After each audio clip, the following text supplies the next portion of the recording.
Hello, everyone. Welcome to the Zoom meeting. Today, Dr. Mafaz and her team will be presenting.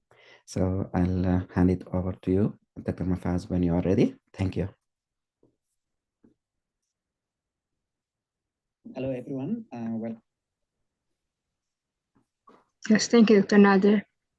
Today, we're the Indigo team. We'll be presenting various topics. I'm Fazan Badda, the leader for the Indigo team.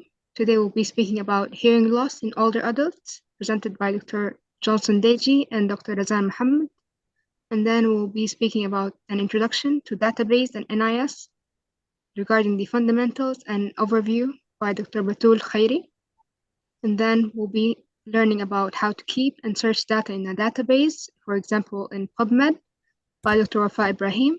And then we'll be leveraging AI in our research. So learning more about research in AI in research by Dr. Yusra Hamid. Thank you. And whenever you're ready, Dr. Deji and Dr. Razan. Assalamu alaikum, everyone. I am Razan Mohamed. I'll be starting with the hearing loss presentation, and then my colleague will finish.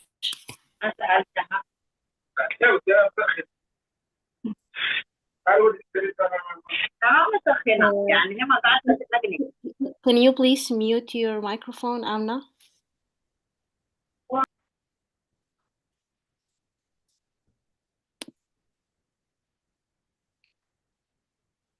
Okay.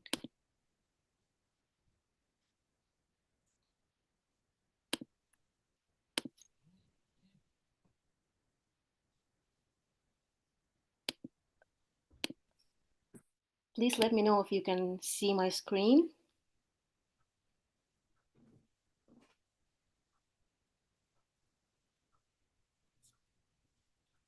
No, we cannot see it.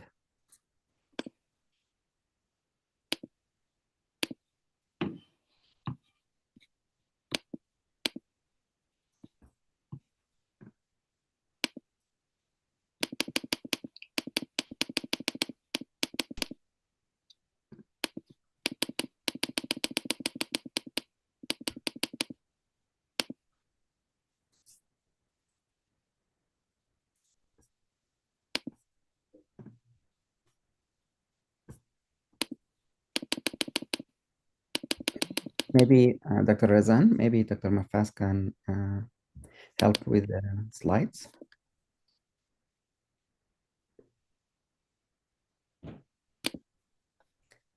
Did you make any changes, Dr. Razan, on the slides? Yes, I made my own. I made my own, like I added, yeah. It seems you have a problem sharing the screen, or? Let me see. Says no camera permission.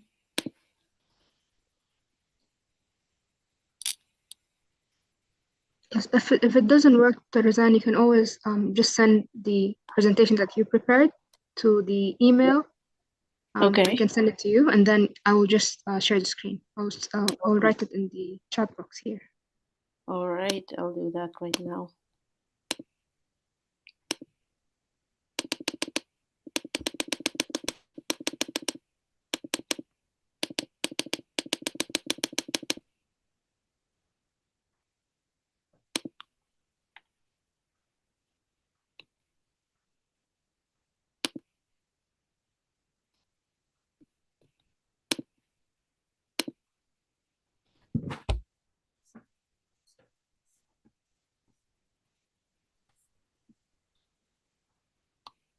You still can't see my screen? Not yet, no. If you want, you can share the file, either WhatsApp or send the file to Mafaz by email. Okay.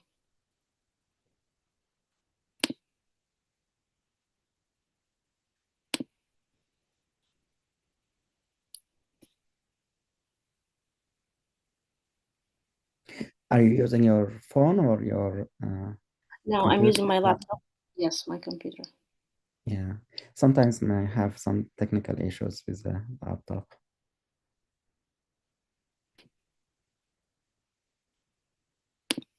Are you able to send an email or?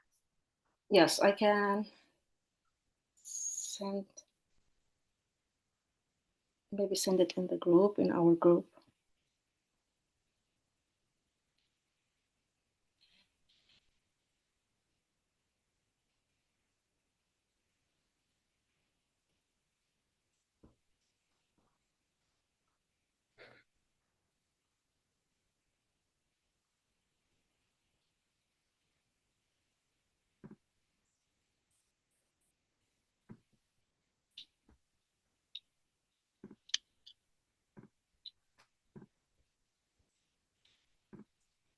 So just for everyone, and Razan, if you are able to send it by email, that's fine.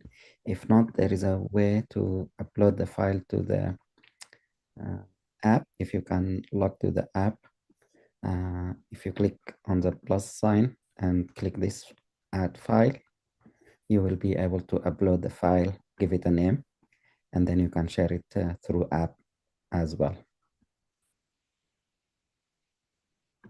So if you can just, were you able to send it by email? I sent the link in our WhatsApp group, the Indigo team. So please let me, Dr. Mafaz, if you can. Yes, I just received it. I'll download it and open it right now. Thank you. Thank you.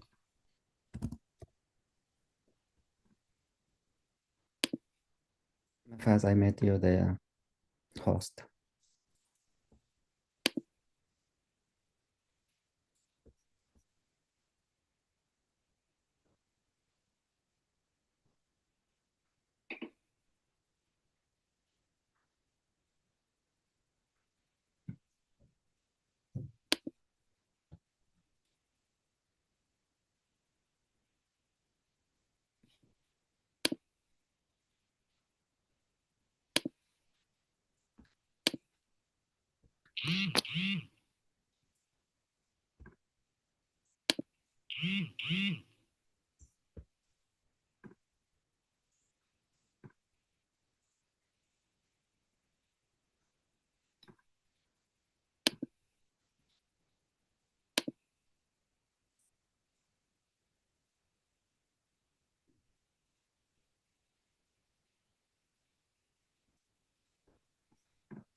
Yes, Dr. Nader, there was some issue with the link. I wasn't able to access it, so I forwarded it to your email.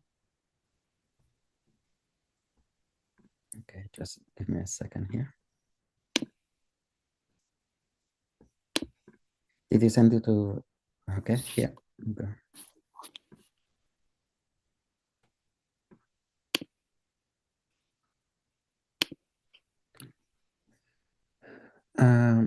Dr.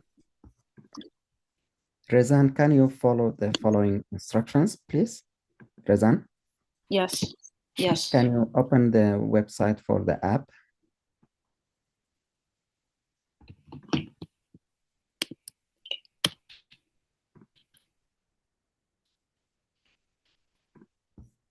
Are you able to log into the app?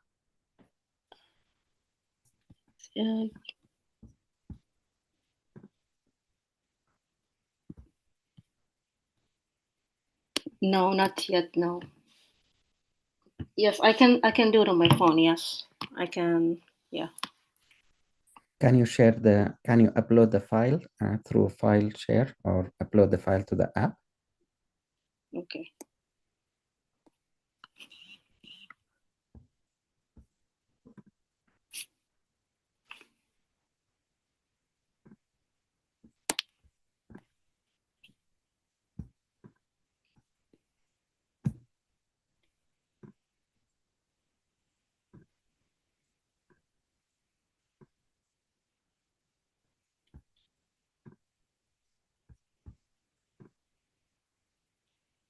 So you will hit the plus sign, you will hit this icon here, and then you can upload the file. Okay.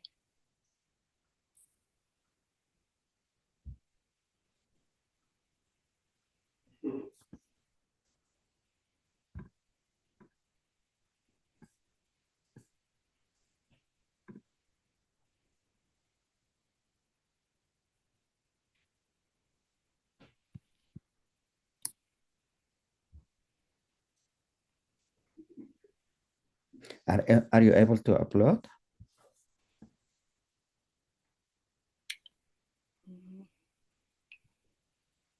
Yes, I can see like add file, but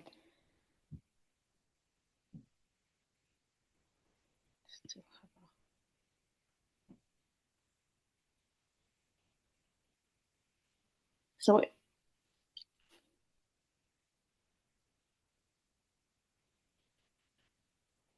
So the other way is to download the app into your computer. The file, is it PowerPoint? yes, it's PowerPoint. All right. Can you send the PowerPoint as attachment via email? So you Download cannot it. upload it when you I can. use the app. You cannot upload it to the app here, to the file. I think I found it. Now I think I can add now to the app.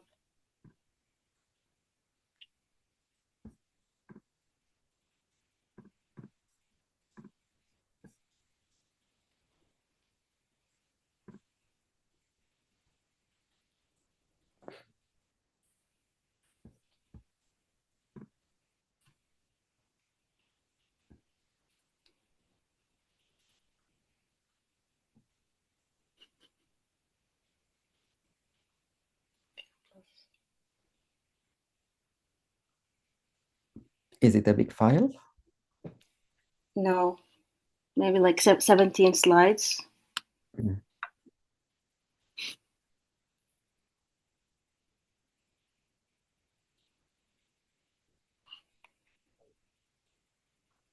Are you able to upload it to the app? Yes.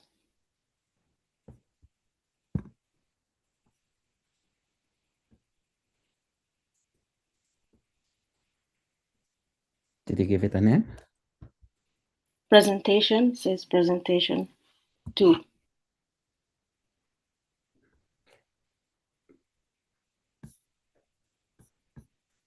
Or Elwood hearing 2. Success. Name it hearing.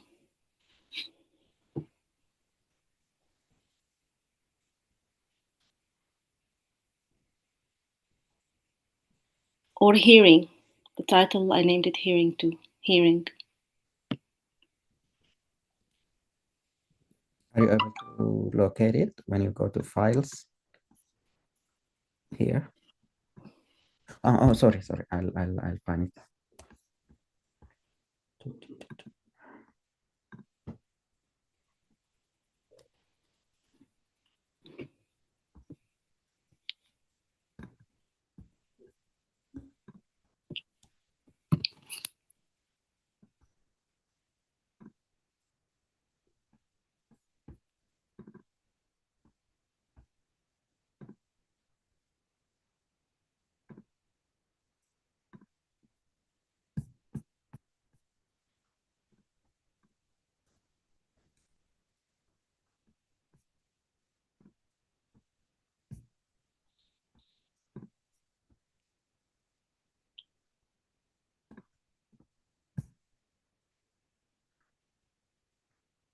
Okay, Mafaz,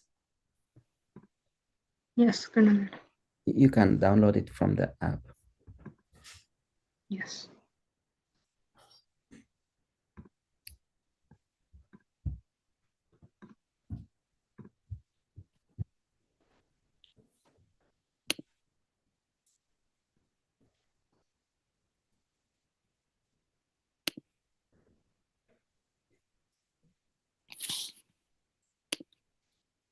Are you able to? Yes, I'm opening it right now. Perfect, thank you.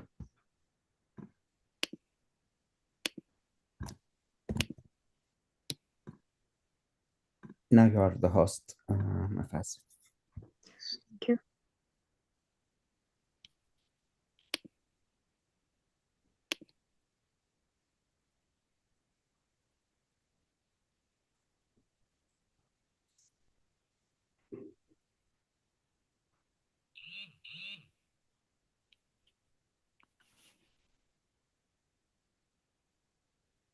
Sorry everyone about the technical issue, but momentarily we will start.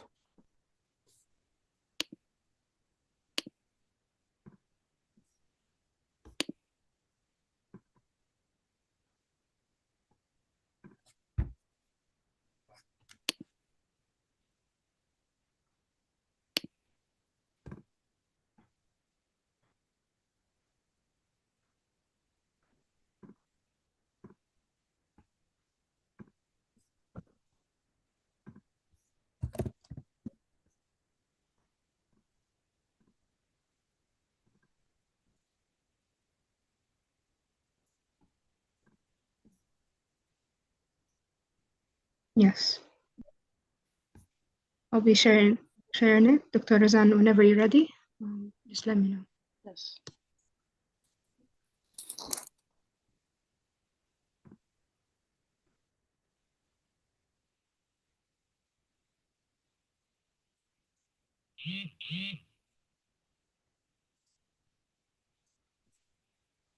Thank you very much.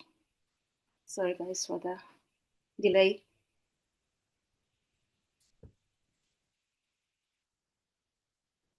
Okay, so Bismillah. My name is Razan Mohamed. I'm going to present hearing loss in elderly patients and in general, and my colleague will finish the presentation.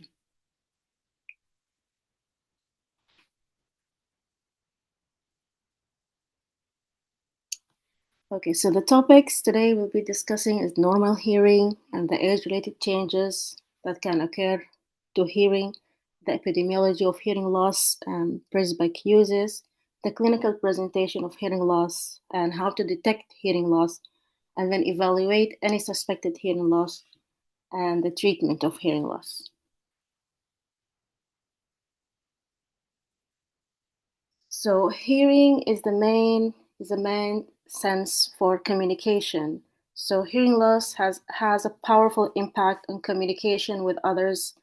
So the first thing we're going to discuss is how powerful is the communication with the hearing sense and the impact of hearing loss on communication with others.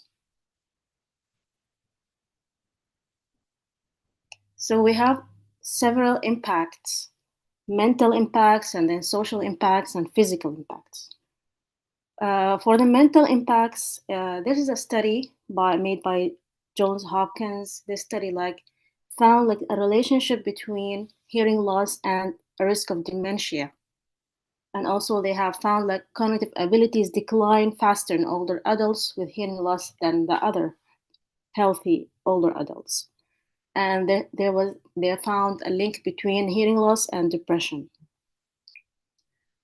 The social impact, hearing loss can have significant psychosocial impacts ranging from social isolation and depression and increased risk of psychosocial disability and falls, which may be in part mediated medical comorbidities. And then there is a physical impact. Hearing loss can increase the risk of falls because they cannot hear alarms, It can also affect personal and public safety, such as ability to drive safely when warning sounds are harder to hear. They cannot hear the smoking detector, they cannot hear any fire alarms.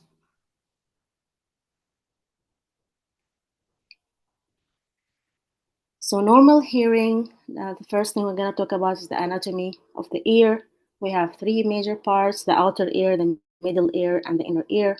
The outer ear consists of three parts: the pinna, which is the cartilage that's outside the ear covered with skin, and then we have the external auditory canal, and then the last part is the eardrum or the tympanic membrane.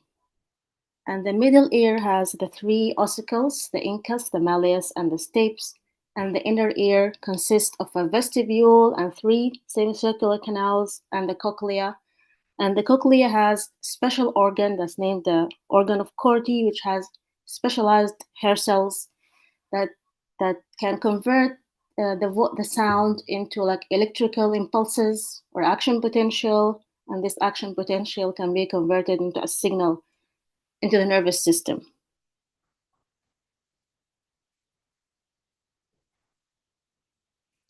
So here's like a flow chart. How do you hear a sound? The first thing is like the sound signaling in the environment, and then the pinna collects the sound and passes it to the external auditory canal. And then the sound strikes the tympanic membrane. The vibrations that occur in the tympanic membrane are transmitted to the stapes through the chain of ossicles coupled to the tympanic membrane. The movement of these stapes footplate cause pressure changes in the labyrinthine fluids. And then the movement of basilar membrane, which is in the cochlea. Now this movement created by the vibrations stimulate the special hair cells of the organ of Corti. And then hair cells act as transducers and convert the mechanical energy into electrical impulses. The electrical impulses, they finally travel along the auditory nerve to the auditory cortex.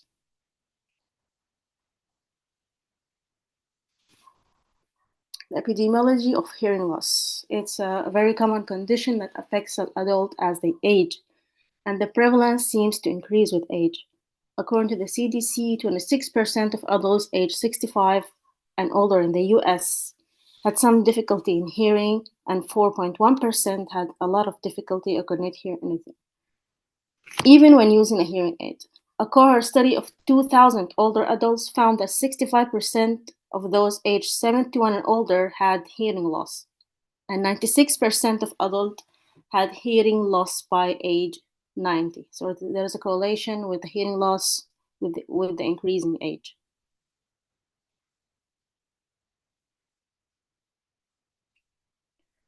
And then we're going to discuss the causes and types of hearing loss. It is caused by pathology in any part of the auditory canal. It can be a problem with the external ear or the middle ear or the inner ear. So the major types are conductive hearing loss and sensory neural hearing loss. And then we have a mixed type, conductive and sensory neural. So when we say conductive hearing loss, this means we have an external or a middle ear pathology. If we have a foreign body in the external ear, or if we have cerumen, which is the earwax that's produced by the cells in the external ear canal.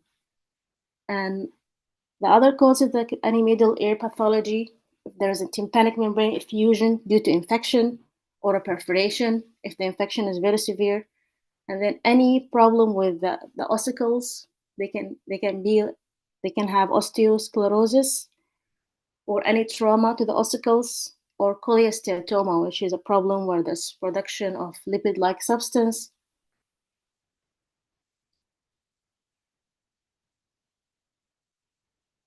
And the other type is sensory neural hearing loss. The major cause for sensory neural hearing loss is aging.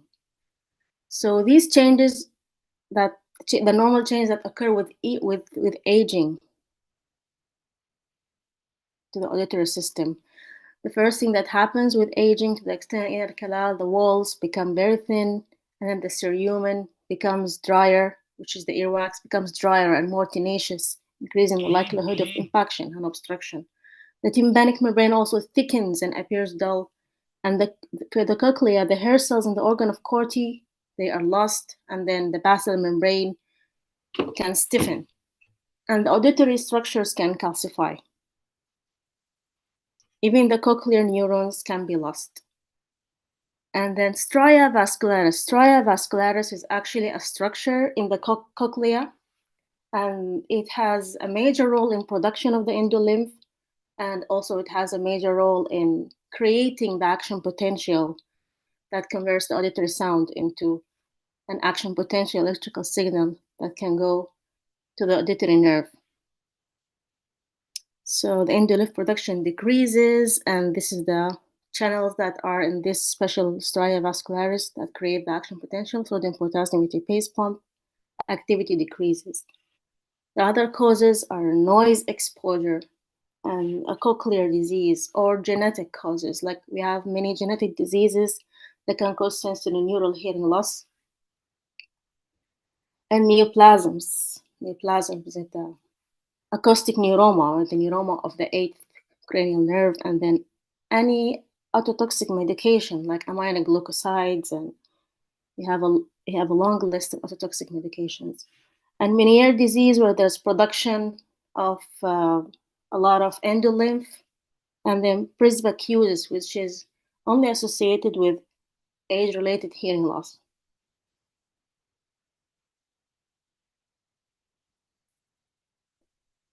Okay, so presbycusis is the age-related hearing loss.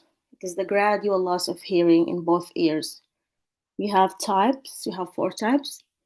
It can be a neural or sensory or strial presbycusis or cochlear conductive presbycusis.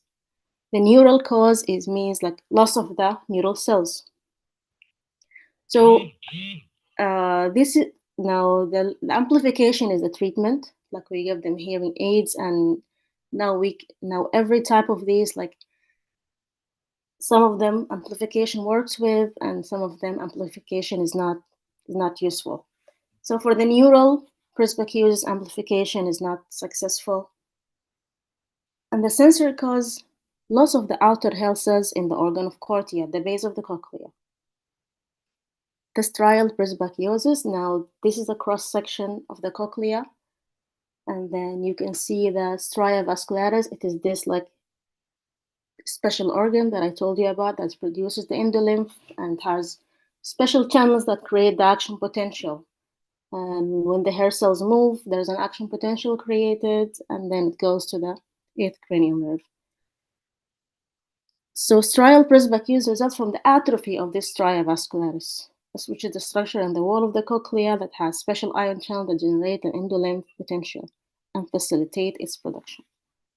And the last cause is cochlear or conductive or mechanical presbycusis. It's the degenerative thickening and stiffening of the basilar membrane of the cochlea.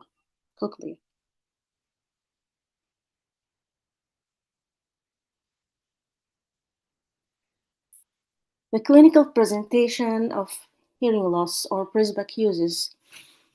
First, people will ask you to repeat what you say, and then feeling like others are always not speaking properly, or difficulty hearing and understanding speech in a noisy environments. That's why you notice like they always ask to lower the background noises, turn off TVs, so they can hear like the speech or conversations properly. And then missing words or phrases on the telephone. They have a problem with telephone conversations. They're unaware of any hearing deficit. And turning up the radio or the TV volume. And they also tend to avoid any social settings or gatherings.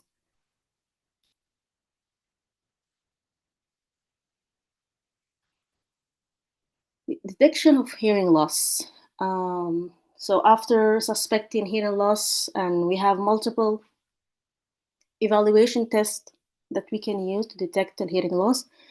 There's a very useful screening method. It's the hearing handicap inventory for the elderly. It's like a screening sheet. And I found a picture of that. It's multiple questions, and then they're graded with points. Do you have a hearing problem that you can feel embarrassed when you meet new people? And then you answer, and then you get points for that. And then you calculate the total points from the questions, and then it can tell you if there's a mild hearing loss or if there's a severe problem, and then you need to go see a specialist. So this is a helpful screening tool.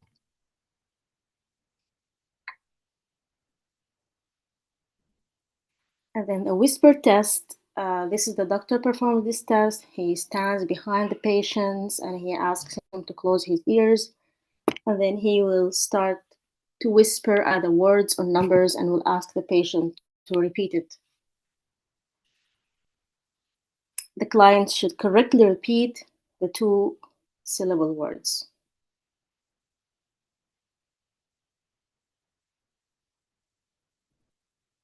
And then the doctor will use an otoscope.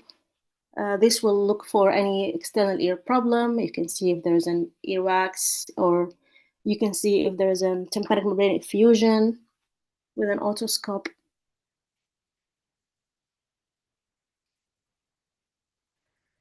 And then he will perform physical examination, the famous Rene test and the Weber test with a tuning fork. The Rene test, you will put the tuning fork on the mastoid bone to test for bone conduction, and then you put it around the ear for air conduction. And then the Weber test, you will put it on top of your head.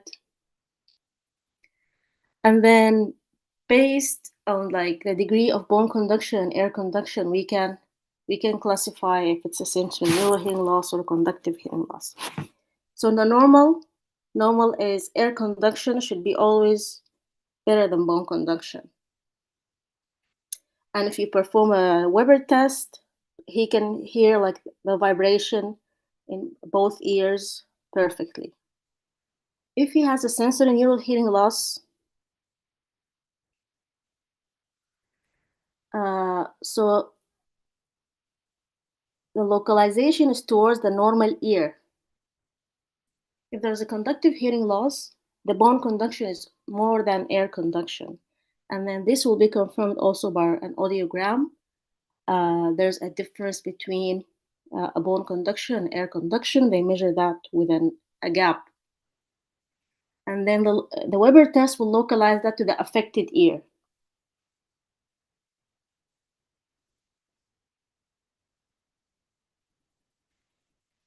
Evaluation of suspected hearing loss exclude any causes of hearing loss that are readily treatable or warrant referral to an otolaryngologist or an audiologist before signing any medical clearance form for aid. And then you will use your otoscope to exclude any obstruction by earwax or if there's an effusion of the tympanic membrane, and do a thorough review of the medication list, exclude any ototoxic medication the patient is taking.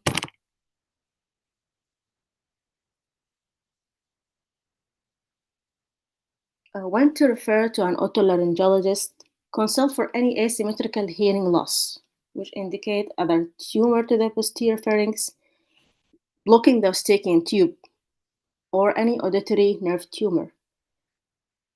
And you should refer to an otolaryngologist if the cerumen impaction is not responsive to the medications like the lytic medications, or if you perform irrigation, it's not successful, or manual extraction, or in patient with a history of tympanic membrane perforation or surgery.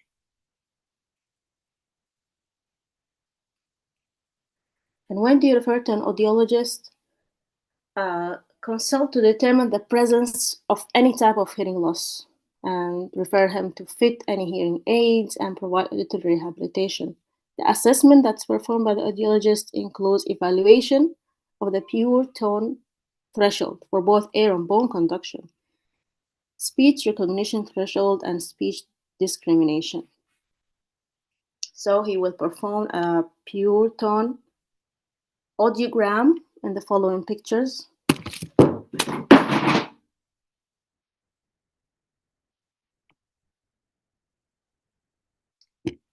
Next, Mafaz. Yes, this is the normal audiogram. And then, as you can see, the blue color, first we have an X and a Y axis, right? The X axis will show you the frequency, and then the Y axis will show you the hearing level in decibels. And the normal hearing loss, you should have like a straight line on the blue color on the top. And then hearing loss, you will see that the lines will tend to go down. So the X and the circle, these are either the right ear or the left ear. They will mark that. And then they will measure both air conduction and bone conduction. So if we have a conduction hearing loss, now they have like specials. Now I told you, like, for if there's a conductive hearing loss, there should be air conduction is more than bone conduction. So this is the gap that I was talking about. Like we have like the bracket sign is where they measure the air conduction, and then there's the other sign in blue. This means the bone conduction. So if there's a difference between these two, this means we have an air-bone gap, and this means we have a bone conduction loss, conductive hearing loss.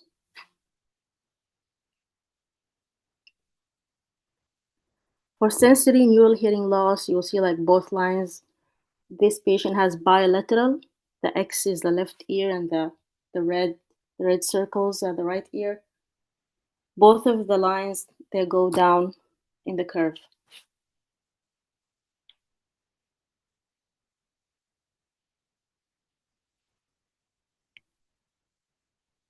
Treatment of hearing loss, it can be either medical or surgical, and then we can use any strategies to enhance our communication with the hearing loss patients.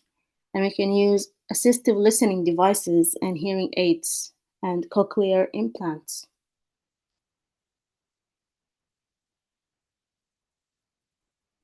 So if there's a medical problem, if the patient has a Paget disease, which can cause a hearing loss, treat the Paget disease with bisphosphonates. If he has otosclerosis, and if we have a sudden hearing loss, consider using corticosteroids or any immunosuppressants.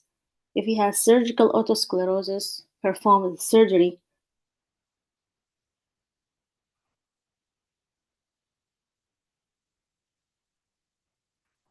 Now, this is the most important strategy because these people tend to have problems with communication and they avoid any social gatherings and they have depression.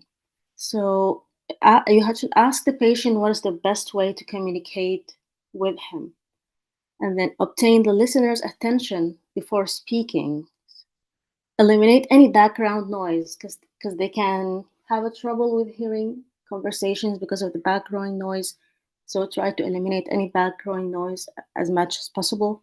Be sure that the listening can see your lips and then speak face to face with the patient. Do not obscure your lips when you're talking with any hands or objects. Make sure the light shines directly on the speaker's face, not from behind the speaker. And speak slowly and clearly, avoid any shouting, speak toward the better ear if applicable. Change the phrasing if he can have trouble hearing some phrases. Spell the words out if he has a problem. Use gestures or write them down. Have the listener repeat back what he or she heard.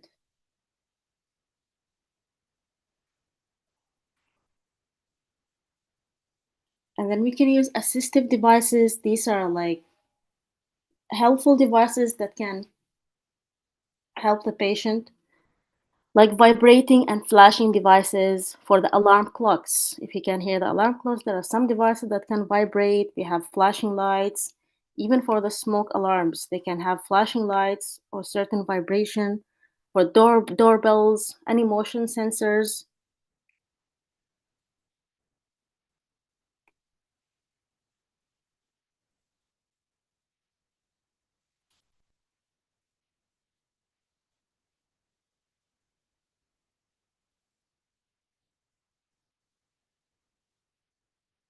And then I think my colleague will continue talking about the hearing aids and the cochlear implants.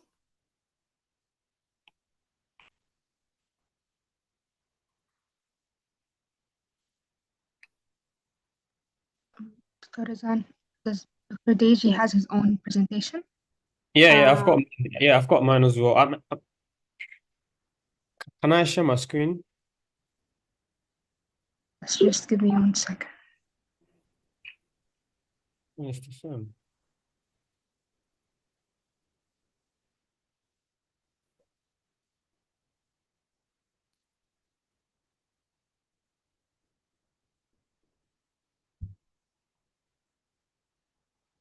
Okay, you should be able to share your screen now, Dr. Deji.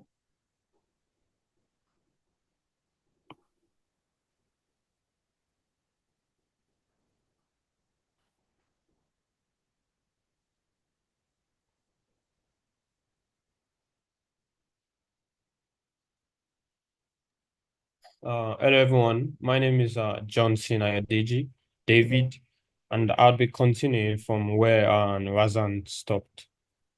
So I'll be talking about sorry, give me a minute. I'll be talking about hearing aids. So basically, we've got two types of hearing aids. We've got the analog and the digital. For the analog, it's less expensive, but it's rarely sold now, while the digital is smaller and customizable. Now we've got to understand that not everyone with hearing problem benefits from hearing aids. For example, people with poor speech discrimination And people who are unable to tolerate the presence of hearing aids in their head, they would not benefit from hearing aids. Now, we're talking about the effect of rehabilitation of hearing loss. So basically, we have 4 types of degree of hearing loss. We have the mild, we have the moderate, we have the severe, and we have the profound one. Now, for the mild the hearing loss, usually between 25 to 40 decibels, and the sounds which are difficult to hear are whisper sounds, and its effects on communication is the difficult understanding of soft speech or normal speech in the presence of background noise.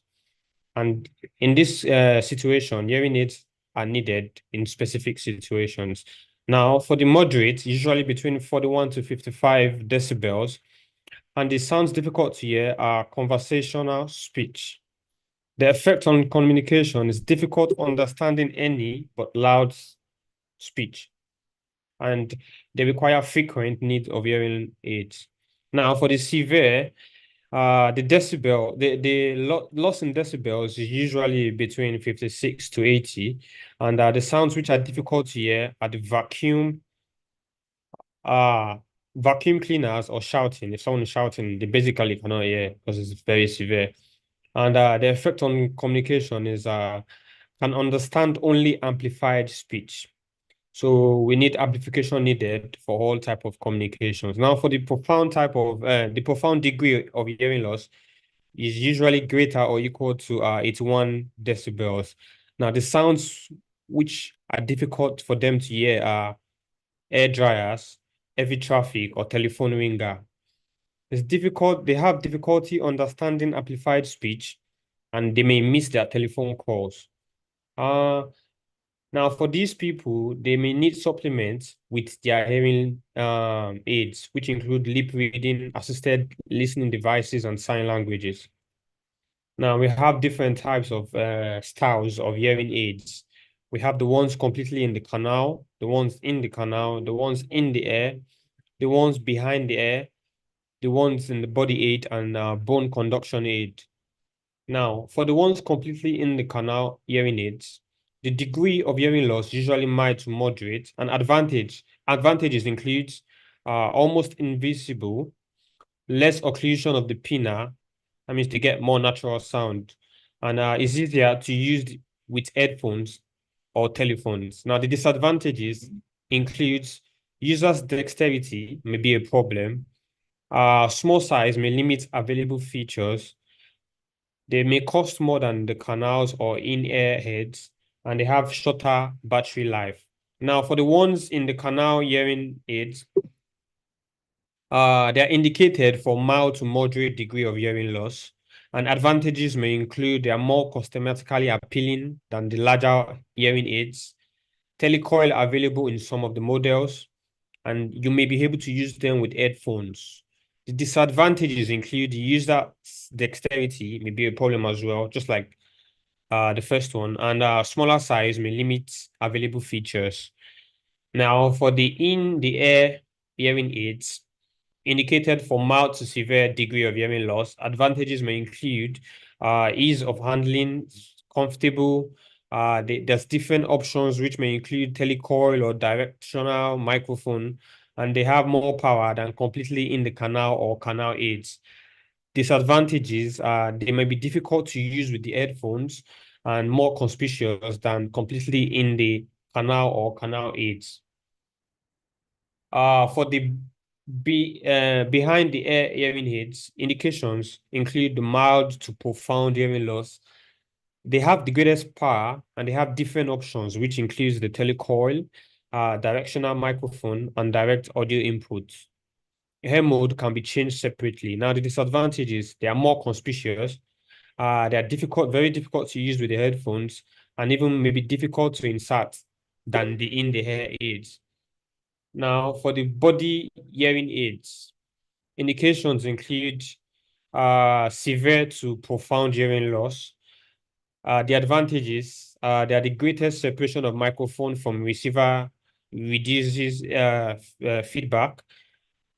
Disadvantages, they are most conspicuous, picks up noise from rubbing off on clothes, microphone at chest or on the waist, but speech is directed at ear level. For the bone conduction aids, the indications may include mild to severe hearing loss, and the advantages includes they bypass the middle ear and used if air canal is unable to tolerate aids or air modes or for unilateral hearing loss. Disadvantages may include receiver causes pressure on scalp, which can make the user uncomfortable and does not correct sensorineural hearing loss, only conductive hearing loss. And it's being replaced by bone anchored hearing aids. Now, for the cost of hearing aids and assisted listening devices, for the type of technology, for the assisted living devices, it may cost up to $100 or more and is useful for specific situations. Hearing aids, one aid or two aids. Digital economy may cost up to $1,200 to $2,200 and slower signal processing, fewer options, and useful for quiet lifestyle. For digital or value technology may cost up to $1,500 or $2,800 and multiple programs and telecoil is usually available.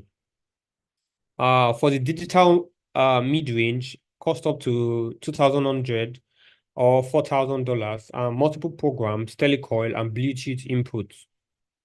For the last one, which is the digital premium, may cost up to $2,800 up to $5,400. It has multiple programs on it. There's a telecoil, it has the Bluetooth input, and more rapid signal processing. So I think the more expensive, the better. Something to note, assisted listening devices and hearing aids are not covered by Medicare.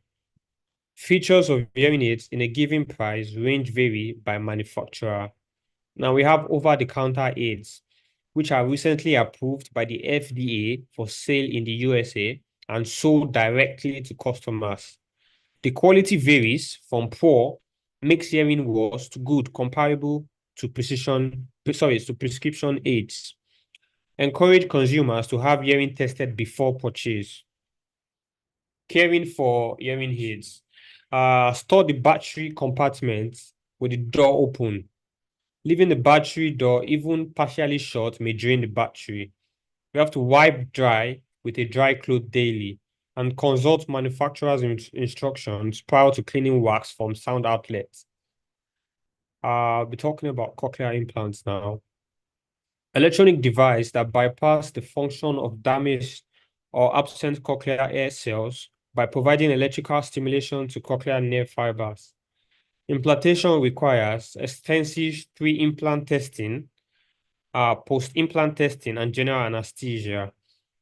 Cochlear implant procedures is covered by most Medicare carriers and insurance companies, although prior authorization is generally required. Outcomes for adults which are greater than 65 years old are comparable to those of younger adults with excellent audiologic and quality of life measures. Now, so in summary, hearing loss occurs commonly among the older adults and may lead to reduced quality of life. Like Razan said, could also cause dementia or associated with dementia and high medical care costs and loss of independence. Primary care providers should routinely screen older adults for hearing loss. Treatment options are available for many types of hearing loss. Now we have 3 cases. So I'll be reading them and maybe this could be like an interactive section.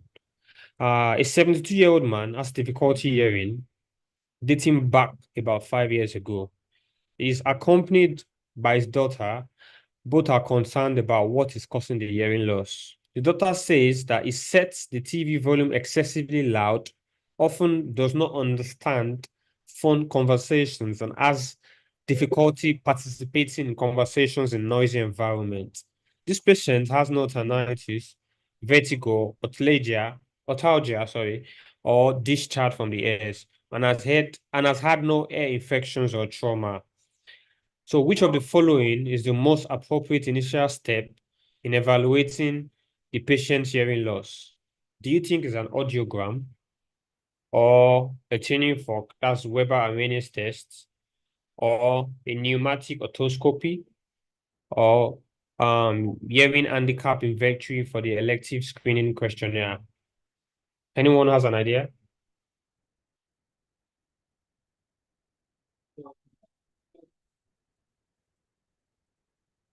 Sorry, can you hear me? Yes. We can hear you, Dr. Deji. Okay. Mostly B. Why do you think it's B?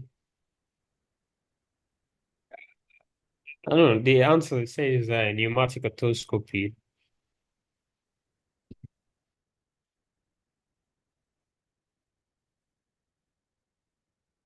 Why the pneumatic otoscopy? They will fill the air inside the ear and then they are going to see the causes of hearing loss.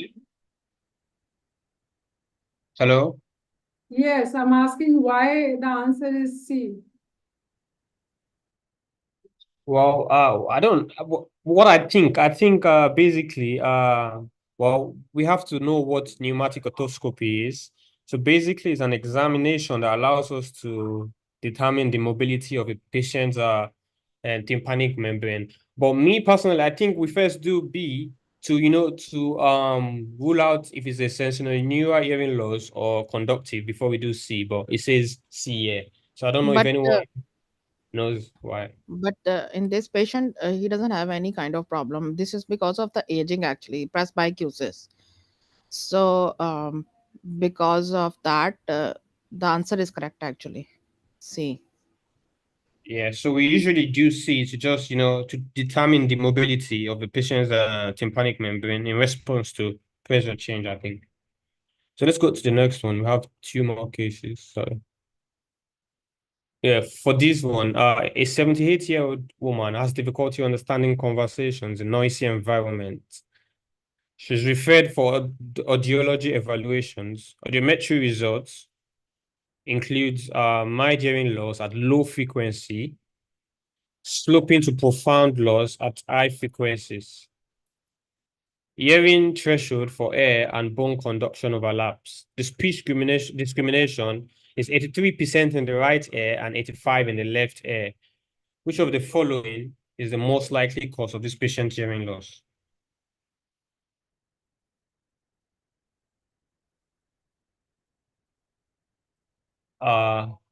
So it says sensory neural hearing loss.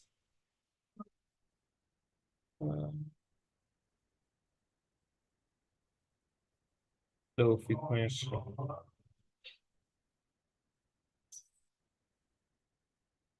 Is it? Can you guys hear me? Sorry, are you following? Yes, most of the chat answers are saying C. Yeah. Okay. I can't see the chat. Sorry, I cannot see the chat. I did not check the chat. I'm just checking now. Sorry. Now, for the last question, sorry. A 63-year-old man comes to the office for follow-up related to audiogram done 1 week ago. Oh, sorry. Yeah. The audiogram indicates moderate mixed hearing loss. The air bone gap indicates a component of conductive hearing loss. This patient is interested in hearing amplification and request referral for hearing aids. Now, which of the following is the best step? Do we repeat audiogram in 3 months? Do we refer to otolaryngologist? Do we refer for standard acoustic hearing aids, or do we refer for bone anchored hearing aids? They said he has a component of conductive hearing loss. And now he's indicating his interest in referral for hearing aids. So what do you think we're going to give him? We will give him the Answer refer B. to otolaryngologist. You said what? I can't hear you. Sorry. Can you come again, please? B. Yeah, the answer is B, basically. I think it says here that we refer to otolaryngologist before we prescribe any, just for evaluation, basically. Thank you so much. I think I'm done with No, thank you, Dr. Deji. Does anyone have a question for Dr. Deji and Dr. Razan?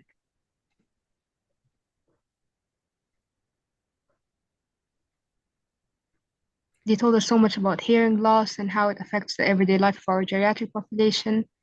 We also learned about the different devices that we can use or prescribe to geriatric population suffering from hearing loss. We have Dr. Rahma. Please go ahead. Assalamu alaikum. So Dr. Razan said that there is a relationship between the hearing loss and the dementia. Is treating the hearing loss can prevent the incidence of dementia?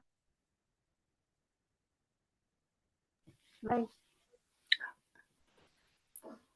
Hi, I have read only one article about that from Johns Hopkins. I didn't read the full article. Not sure if they've done any intervention to prevent it, but the abstract says that there's a strong correlation, what they found, strong correlation between this and dementia. But I did not read about if the intervention could actually decrease the risk of dementia.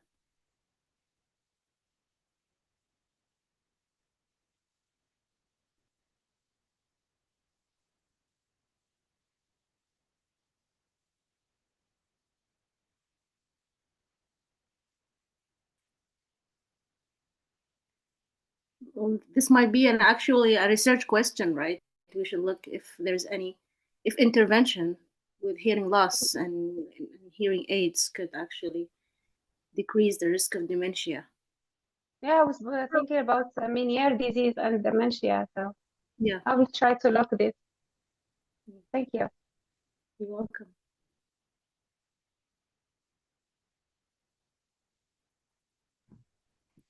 Thank you all the presenters, and it's great presentation. Thanks.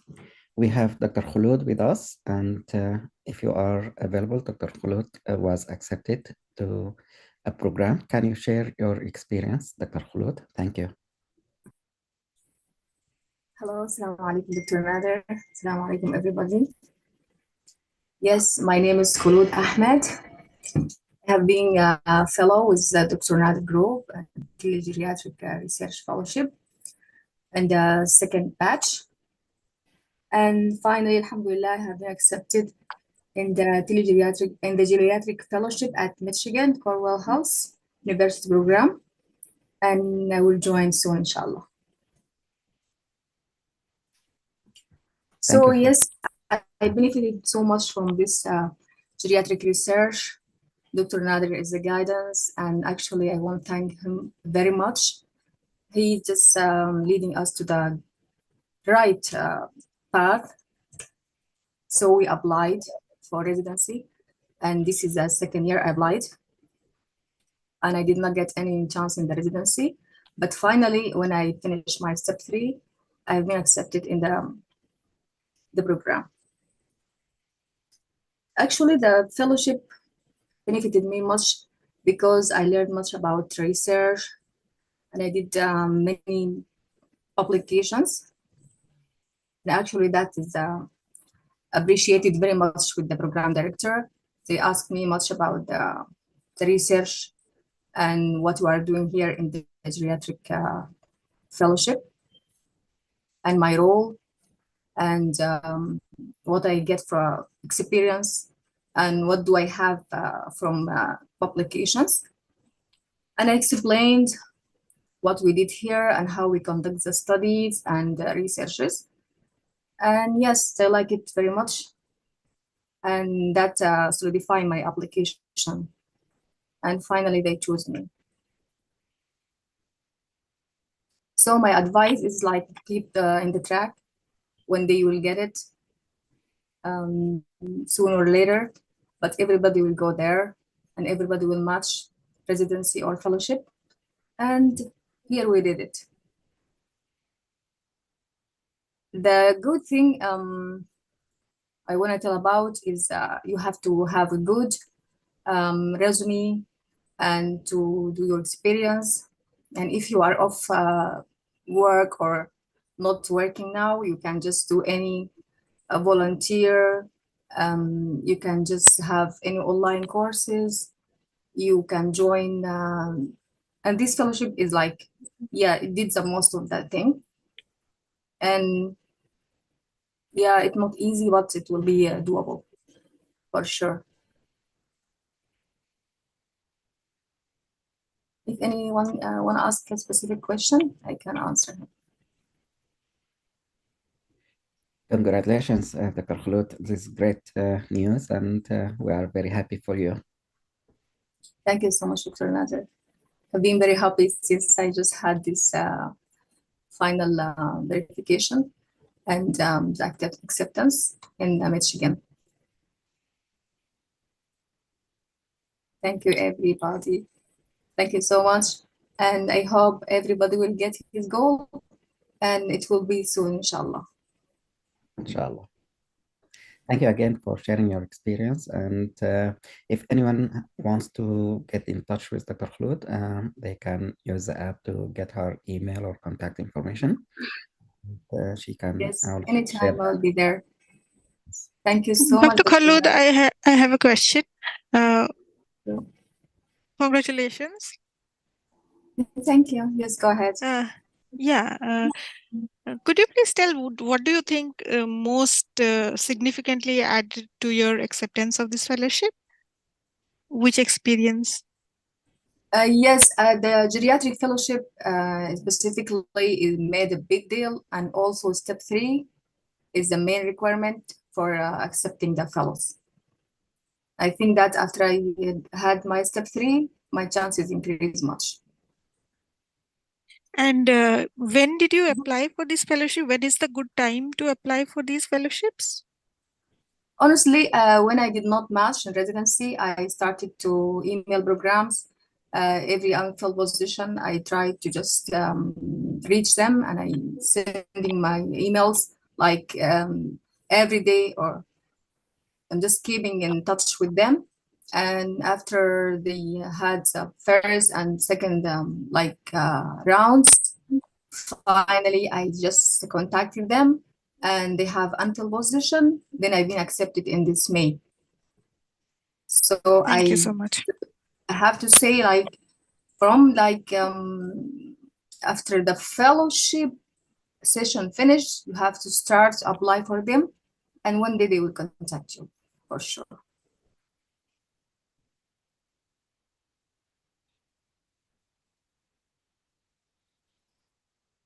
Yes, thank you so much, everybody.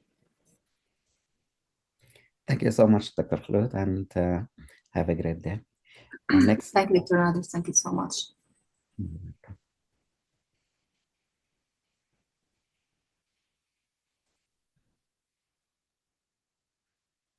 Thank you, Dr. Khulud, for sharing your experience, and best of luck. And we're so happy for you. Congratulations on going to your fellowship. Best of luck. Thank you, Dr. Razan. Thank you, everybody. So now our second part of our presentation will be presented by Dr. Batoul Kheiri. She will be telling us about database, NIH, and the objectives and the observations that she will be sharing with us. Dr. Batoul, whenever you're ready.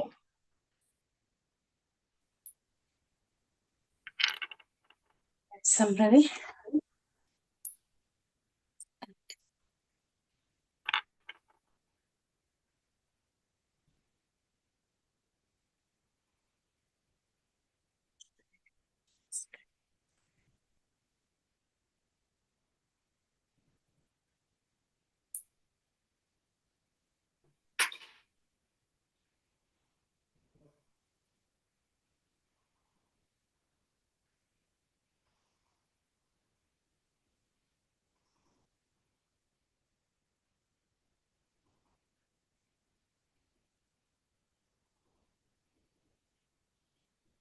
See my screen? Yes. Okay, so good afternoon, everybody. And thank you for joining our presentation for today. Thank you, Dr. Nader, for the opportunities, and thank you for the subgroup leaders for the great leading. My name is Batoul Kheiri. Today I will be presenting on the importance of database design and management using the National Inpatient Sample Database as a case study. We'll be exploring fundamental and overview, design, benefit, proper database management, and how the INS database can be used to improve healthcare outcome. So let's start it. Okay, first, let's see what is a database mean. Database is a collection of organized data that is stored in a way that allows for efficient retrieval and manipulation. It can be a thought of an electronic filing system that allows for quick access and updating of information. So we can say a well-designed database ensures data consistency, reduce redundancy, and improve our data integrity. Okay, so as we said, we will use NIS database as an example today, and NIS is a database which is stored data on the US hospital inpatient stays. But definitely we have other examples of database which can include the library, catalog database, customer relation management database, social media platform user database. Okay, the purpose of a database, it could be store and manage a large amount of data in a structured and controlled manner. It provides us with a centralized location for data access and sharing, and it supports a data-driven decision-making and business intelligence. It enable us to use the analysis, reporting, and visualize the data. It improves the security, integrity, and consistency of the data, and it supports scalability and flexibility for growing organizations. We have like a ton of kind of database. I mentioned 4, like we have personal database, example like Microsoft Access, enterprise database, and just like Oracle and Microsoft structured query language, centralized database like cloud-based database, and distributed database. And the example of that is mainframe database. And here I mentioned also 4 types of database, and first one is relational database, graph database, time series database, and document-oriented database. And we have more than that, but I just mentioned these 4. So for the models, we have like database models that uses a fixed schema to organize data. Example of that, relational model, static and predefined. The difference between relational and static and predefined relational database or the relational model, it's like a flexible, and it's like comes like in a columns and rows. And for the static and predefined database, it's not flexible and it's like limited. We cannot like modify it easy. Okay, here our example is a national inpatient sample. National representative sample of hospital inpatient stays contain data from over 4,000 hospitals in US, and it includes information on patient demographic, diagnosis, procedures, and outcome. And the INS can be used for research, analysis, and policy development. So we could find like a huge data in the INS here in US. So the design uses a relational database consistent of multiple tables with defined relationship, and it includes data elements such as patient ID, hospital ID, diagnosis code, and procedures code. And for the diagnosis code, we use it when we bill the insurance companies, I think for the billing mostly. Data is organized by discharge year and the quarter. What is the element of NIS? So like what we said, patient demographic, age, gender, race, extra, hospital characteristic, and this would be like bed size, ownership, and much more, diagnostic procedures. And we said this, we use this for the billing, especially for the insurance companies. Outcome measurement, like the length of the patient, how long the patient stays in the hospital, the mortality, morbidity, and the payment and cost of the informations. NIS data uses. So we use this data for research study on healthcare trends and outcome, policy development and evaluation, quality improvement initiatives, healthcare resources, planning and allocations, and epidemiological studies.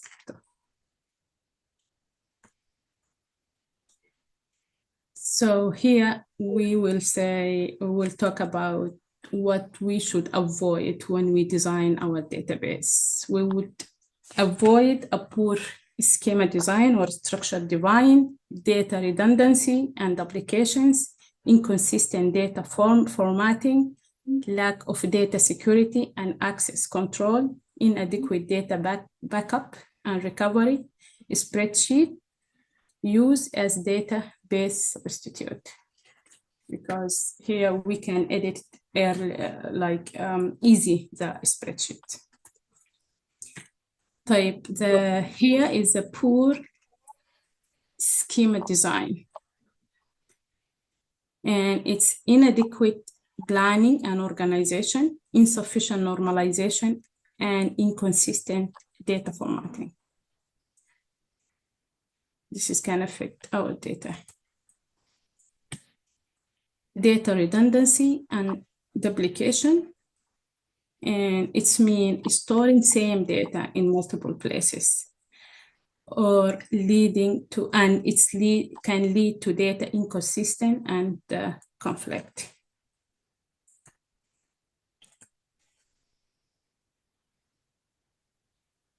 Inconsistent data formatting, that means using different format for the same data type, causing data integration and querying issues.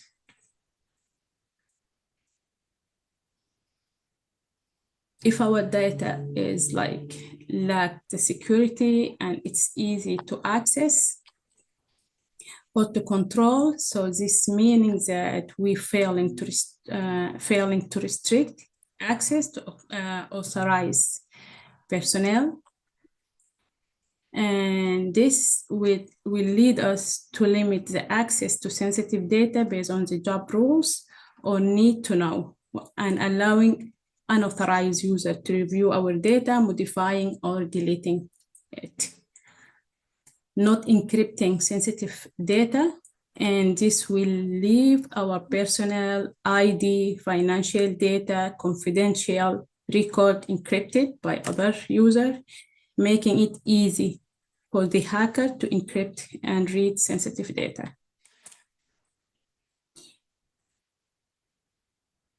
And if we don't have implementing access control, so this not using, that means not using a strong password, multiple factor authentication or biometric verification. Failing to regularly update and patch access control system.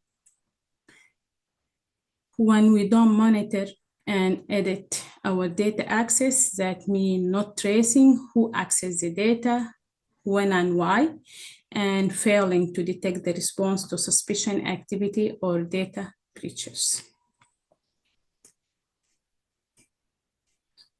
Lack of data backup and recover, and that means we don't have a disaster recovery plan in a place, not testing backup for integrity and usability, and this makes us lose our data.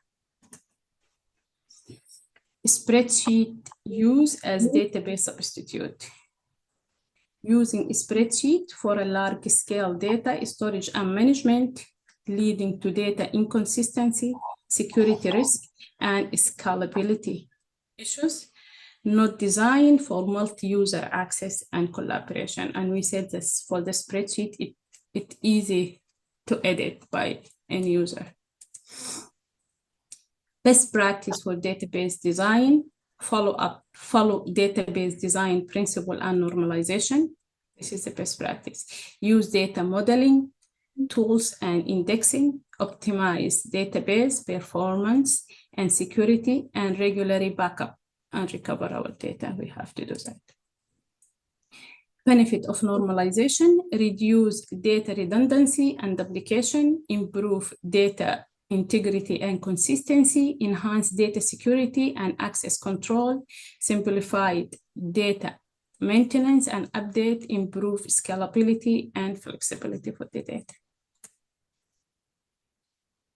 How we could modify our tool that by using entity relationship diagram, data flow diagram, object relational mapping, data modeling software, like Microsoft Structure Querying Language, Workbench, or Power Designer.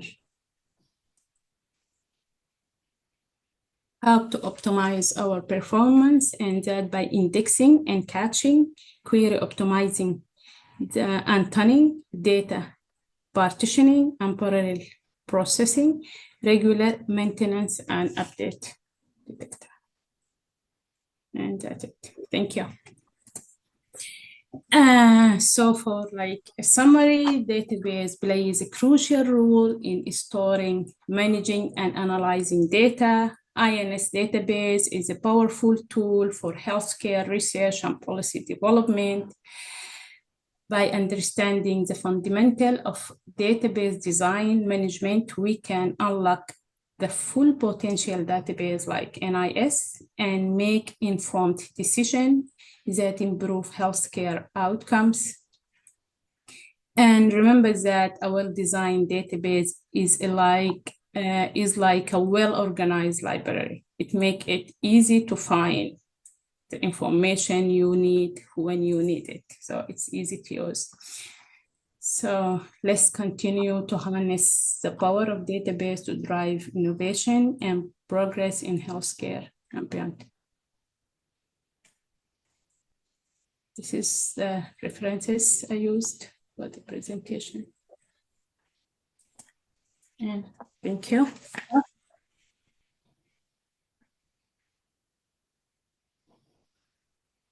Any question?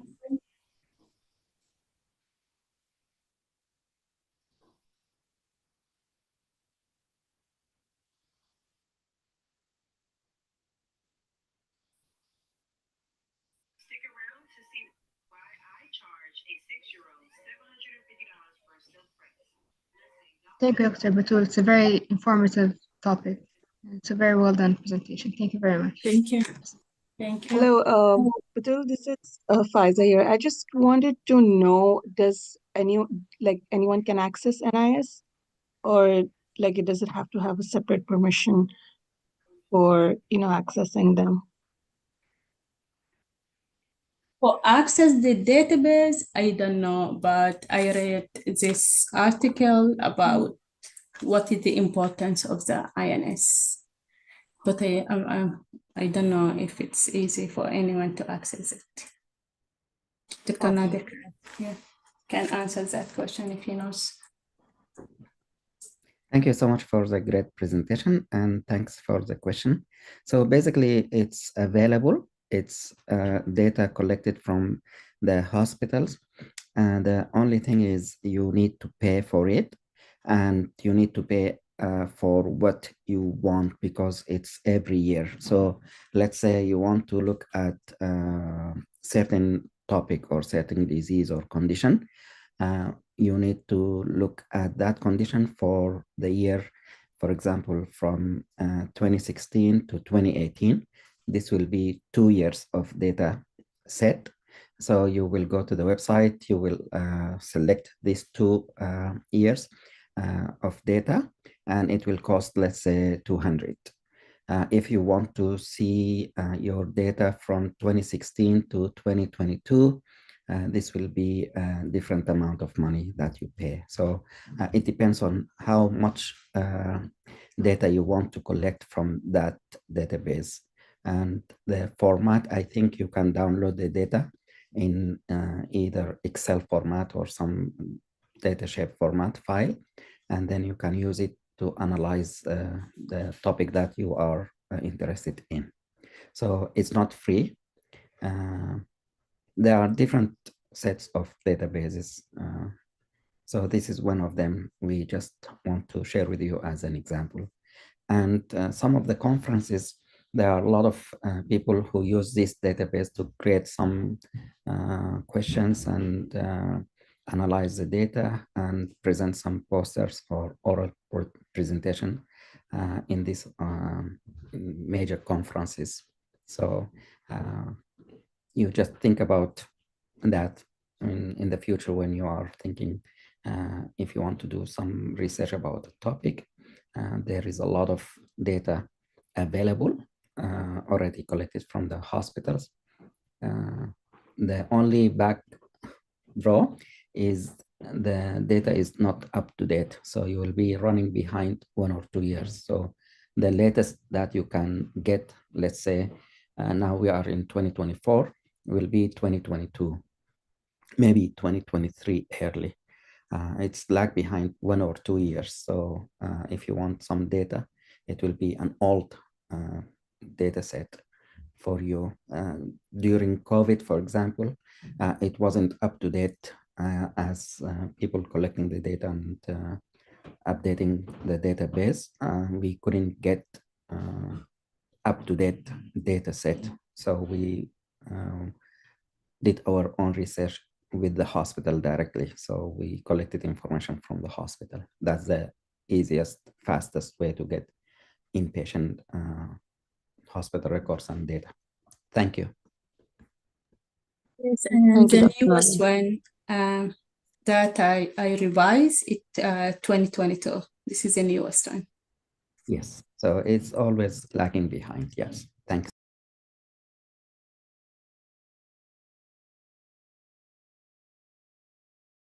And there are different ones, one for the ER, emergency medicine, one for pediatric, and I think one for eye injuries, for example. So whatever you are interested in, you might find some data set. Thank you.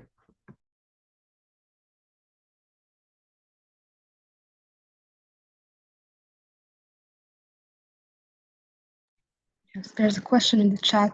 Dr. Amuna Al-Haj says, so it can be used in retrospective studies. Correct. Yes, definitely. Yeah.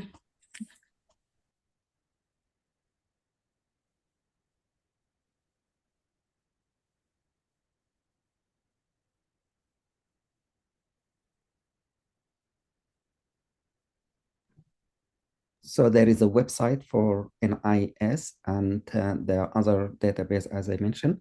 So if you have more questions, you can look at their website. They will have their instructions as far as how to obtain and the data set and how much it will cost, something like that. So I encourage you to look at that. And one more thing you can do is you can look up Pubmed and use this data set to look at what examples you can see how people use it in their abstracts or in their papers or some conferences, poster presentations, something like that. So you will have an idea and then you can build on that. The first time we looked at that, I think in 2020, ACP, they have some abstracts. So we collected their abstract, the list of abstracts, and I went through some of the abstract and I found some of the group, the fellows or residents, I don't remember, they worked and they used this type of data set to present some topic, and that was accepted in the major conference. Thank you.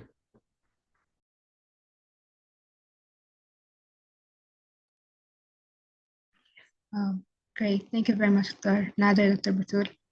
There is no more questions. We can go to our third topic, presented by Dr. Wafa Ibrahim. She will be telling us about how to keep search data in a database, for example, Pubmed. So, Dr. Wafa. Hello, everyone. Dr. Mafaz, if you don't mind allowing me to share my screen.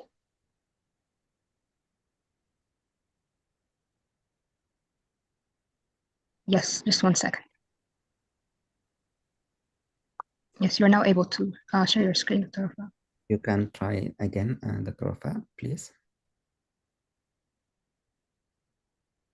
Yep.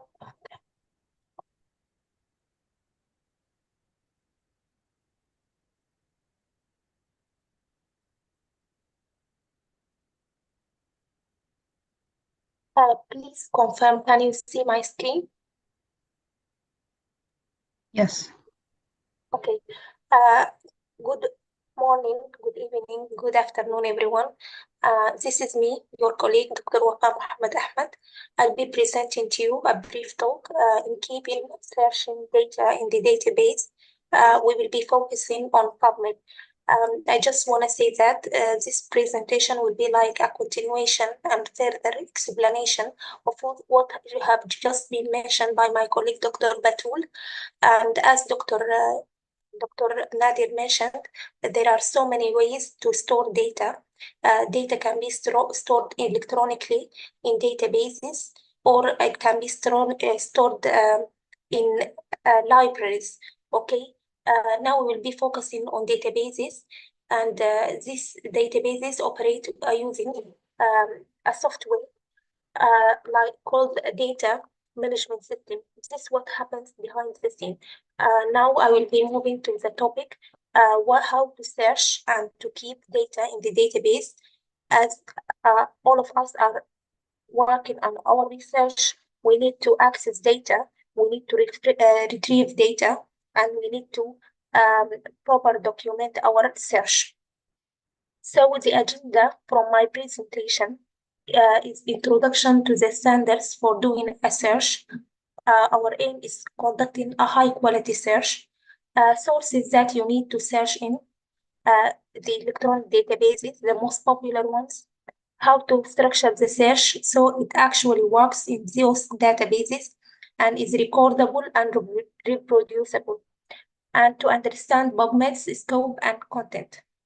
We will also be speaking about understanding how the medical subject headings mesh terms are used to describe and retrieve citations, build a search using mesh and Pubmed search tools, manage your results and save records of interest, save your search strategies, and documenting your search and conclusions. Okay, so what is medical literature search? Medical literature search refers to the process of finding, accessing, and reviewing scientific literature related to medicine, healthcare, and related fields. It is a crucial aspect of evidence-based medicine, where healthcare professionals and researchers rely on published studies, clinical trials, reviews, and other sources to inform medical decisions, research inquiries, and the development of medical knowledge. Literature search can be conducted in various places, depending on your search needs and the type of literature you are looking for. Here are some common places to conduct literature searches. As we mentioned, academic databases. Academic databases provide access to scholarly literature across different disciplines, not only medicine. It includes, for example, Pubmed for biomedical literature, Web of Science for multidisciplinary research, Scobius for scientific literature, and PsychoInfo for psychology-related literature. These databases index peer-reviewed journals, conference proceedings, books, and other scholarly publications. Okay, library catalogs allow you to search for books, journals, and other materials available in libraries. Many academic libraries offer online catalogs that allow you to search for physical and electronic resources, including books, ebooks, journals, and multimedia materials. Online journals and publishers' website, for example, Elsevier, if you guys know, many academic journals and publishers provide online access to their publications through their websites. You can search for articles, browse issues, and access full text content directly from the publisher's website or through institutional subscriptions. Preprint servers, preprint is for unpublished and the process work. Preprint servers host pre-publication versions of research papers, allowing researchers to share their work before formal peer review. Examples include RVic and BioRix and SSRN. Preprint servers are useful for accessing the latest research findings and staying updated on emerging trends, but of course, it's not yet peer-reviewed. We also can access some data related to our topic of interest from governmental agencies, research institutions, and organizations, often publish reports, white papers, and research findings on their websites. These resources can provide valuable information on specific topics, policies, and initiatives. Professional associations and societies in various fields often publish journals, newsletters, and other publications that contain research articles, reviews, and editorials. These resources may be available to members or subscribers. Social media and online committees, this like a gray form of literature, gray literature. Social media platforms, academic networks, and online communities can be valuable sources of information and discussions related to specific research topics. There is websites like ResearchGate, Academia Edu, LinkedIn, allow researchers to share publications, to ask questions, and connect with peers and participate in scholarly discussions. When conducting literature searches, it is important to use appropriate keywords, search techniques, and filters to refine your results and find relevant resources. And we will explain this in a while using our example database, which is Pubmed. Additionally, consider consulting with librarians, subject specialists, or research mentors for guidance on conducting effective literature searches and accessing scholarly literature. So this we will be repeating the definition of database, especially we are focusing, of course, on electronic database. In general, a database is an organized collection of structured data, typically stored and managed electronically in a computer system. It is designed to efficiently store, retrieve, and manipulate data according to predefined rules and requirements. Database play a crucial role in various applications and industries, not only medicine. For example, it has a role in business, healthcare, education, finances, scientific research, and much more. So now coming to our core question, how to search for data in databases. Searching for data in databases involves several steps, depending on the type of database and the specific information we are looking for. In general, these are like few steps, a roadmap on how to conduct a search in a scientific manner, and that it can be reproducible and can be documented. First of all, we have to understand our information needs, clearly define the type of data you are looking for and the specific criteria or parameters you want to search by. Identify key terms, concepts, or attributes related to the data you need. Select the appropriate database.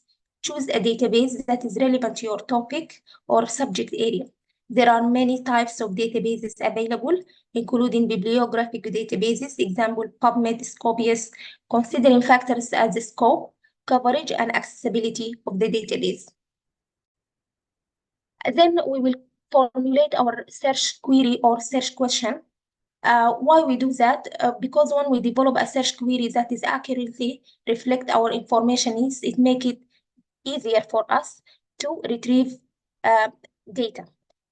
We can use the bytecode format, P for population, I for intervention, C for comparison, O for outcome, and T for time.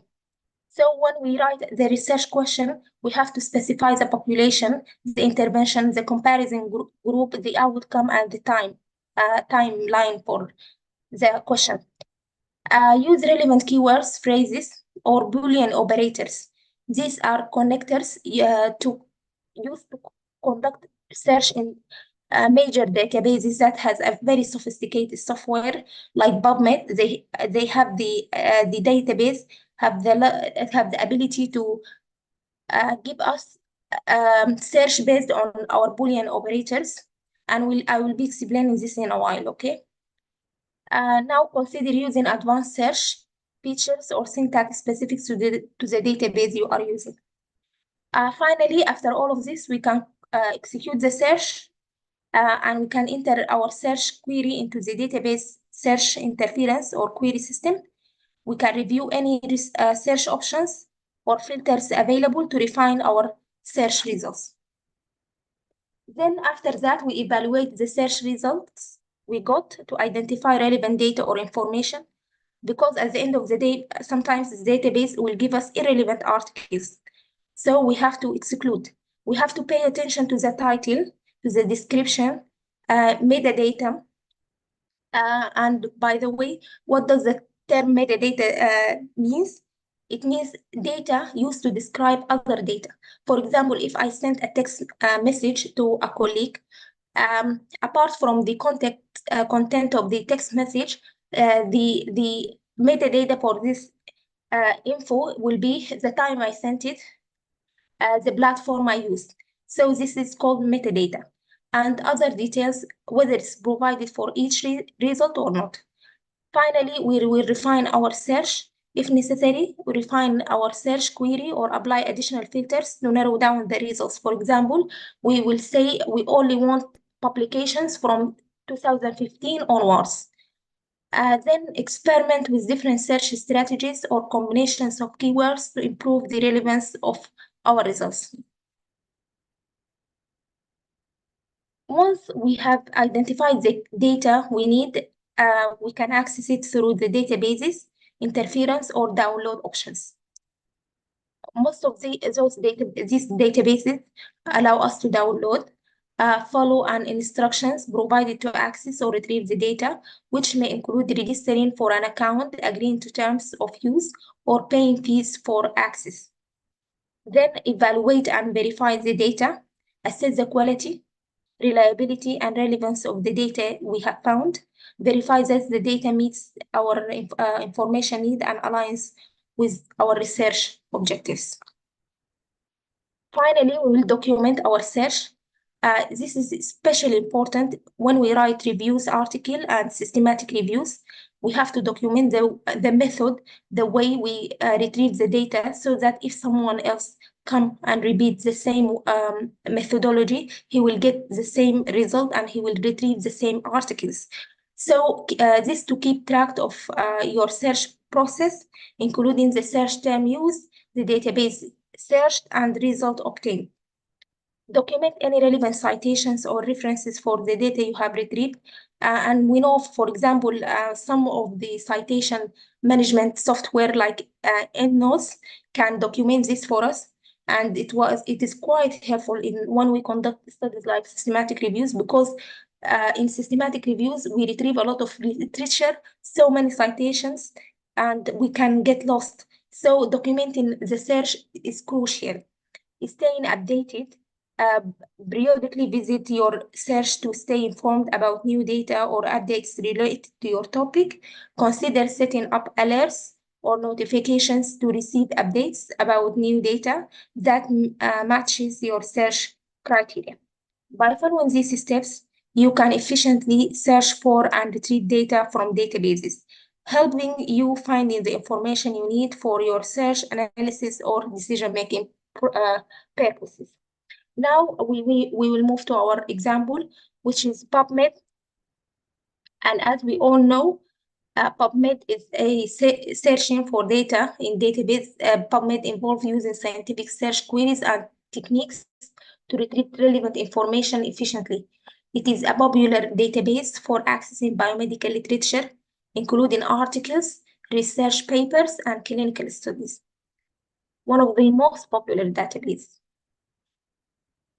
It is a web-based retrieval system developed by the National Center for Biotechnology Information, NCBI, and the National Library of Medicine, NLM, a premier search system for health information. And it is available free on the internet at, this is the link for it, https://pubmed.gov. So it is free of access, okay? Has so many features. It's quite helpful for us when we conduct search and we conduct research. NLM has been indexing the biomedical literature. This is a brief history since 1879 to help provide health professionals access the information necessary for search, healthcare, and education. What was once a printed index to articles, the Index Medicus, became a database now known as Medline. Since 1996, free access to Medline has been available to the public online via PubMed. PubMed contains over 26 million citations, including publisher-supplied citations that will be fully indexed for Medline if they are biomedical, in-process citations that have not yet been analyzed and indexed for Medline, and indexed for Medline citations of articles from over 5,600 regularly indexed journals. Medline makes up nearly 90% of PubMed. So PubMed and Medline are quite similar, but they are not the same. There are slight differences between them, okay? It has sophisticated PubMed. Why PubMed is like very crucial for researchers? Because it has sophisticated search capabilities. The good things about this database, it has advanced search builder, tools to search for clinical topics, find search terms using the mesh, which is the medical subject heading, database of Medline's controlled vocabulary. I will explain this in a while.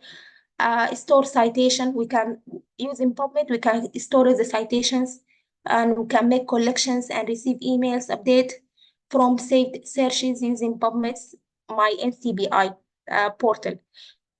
It can give us link to full text articles, information library holdings, and other NLM databases and search interfaces. Okay. The search details is located on the right navigation column. This box provides information on how PubMed ran the search. PubMed looks first for the entire word or phrase. The medical subject heading, term, the journal title, and the authors. PubMed finally will search all fields for the word. If you will type a word in the search bar, it will search all the fields, okay? So how to search for PubMed? For the sake of time, I will explain in general, then each and every one of you can go to the PubMed and can play with it a little, so that when you practice, you will know. It is easy, and there are so many methods made there so that you can retrieve citations. So I will explain them briefly, and it is easy. Okay. So how to search in PubMed? There are so many methods, so many ways to do that. We can search PubMed by type a word or phrase into the search box. Example, a subject, author, and or journal. Okay.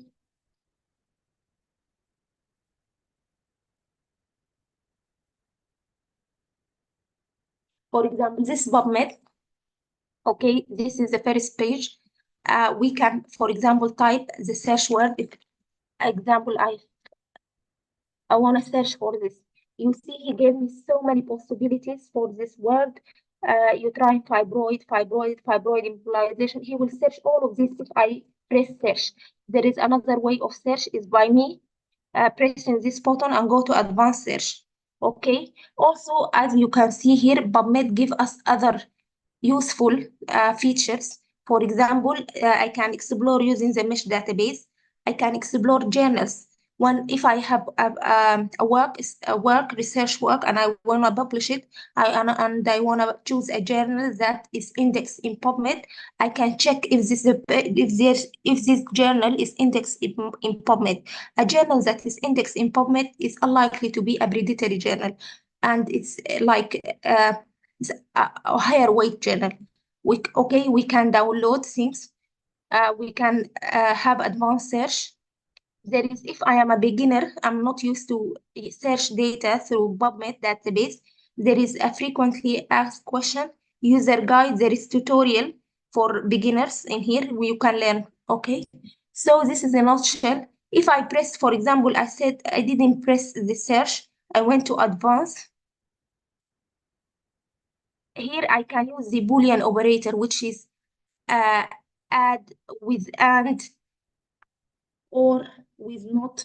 Each of these help me changing and narrowing my search. So me searching fibroid, just fibroid, it retrieved all these articles. It told me the time it took, how many papers I can retrieve. And this is, for example, so many articles, I cannot review them all. I can use search filters in order to narrow my search, okay? Now, continuing the presentation, I hope it is clear for you now. To search PubMed, we can type a word or phrase into the search box, as I did, okay? I can type a subject, I can type the author name, I can type the journal, and it will also retrieve. So the database is quite user-friendly, and it like understand what you are trying to search, and it helps you. Okay, then click the search button or enter key. There is another way, combine search term, as I told you, by using the connector words, they like and or not. You can go and search. When I use and, it will bring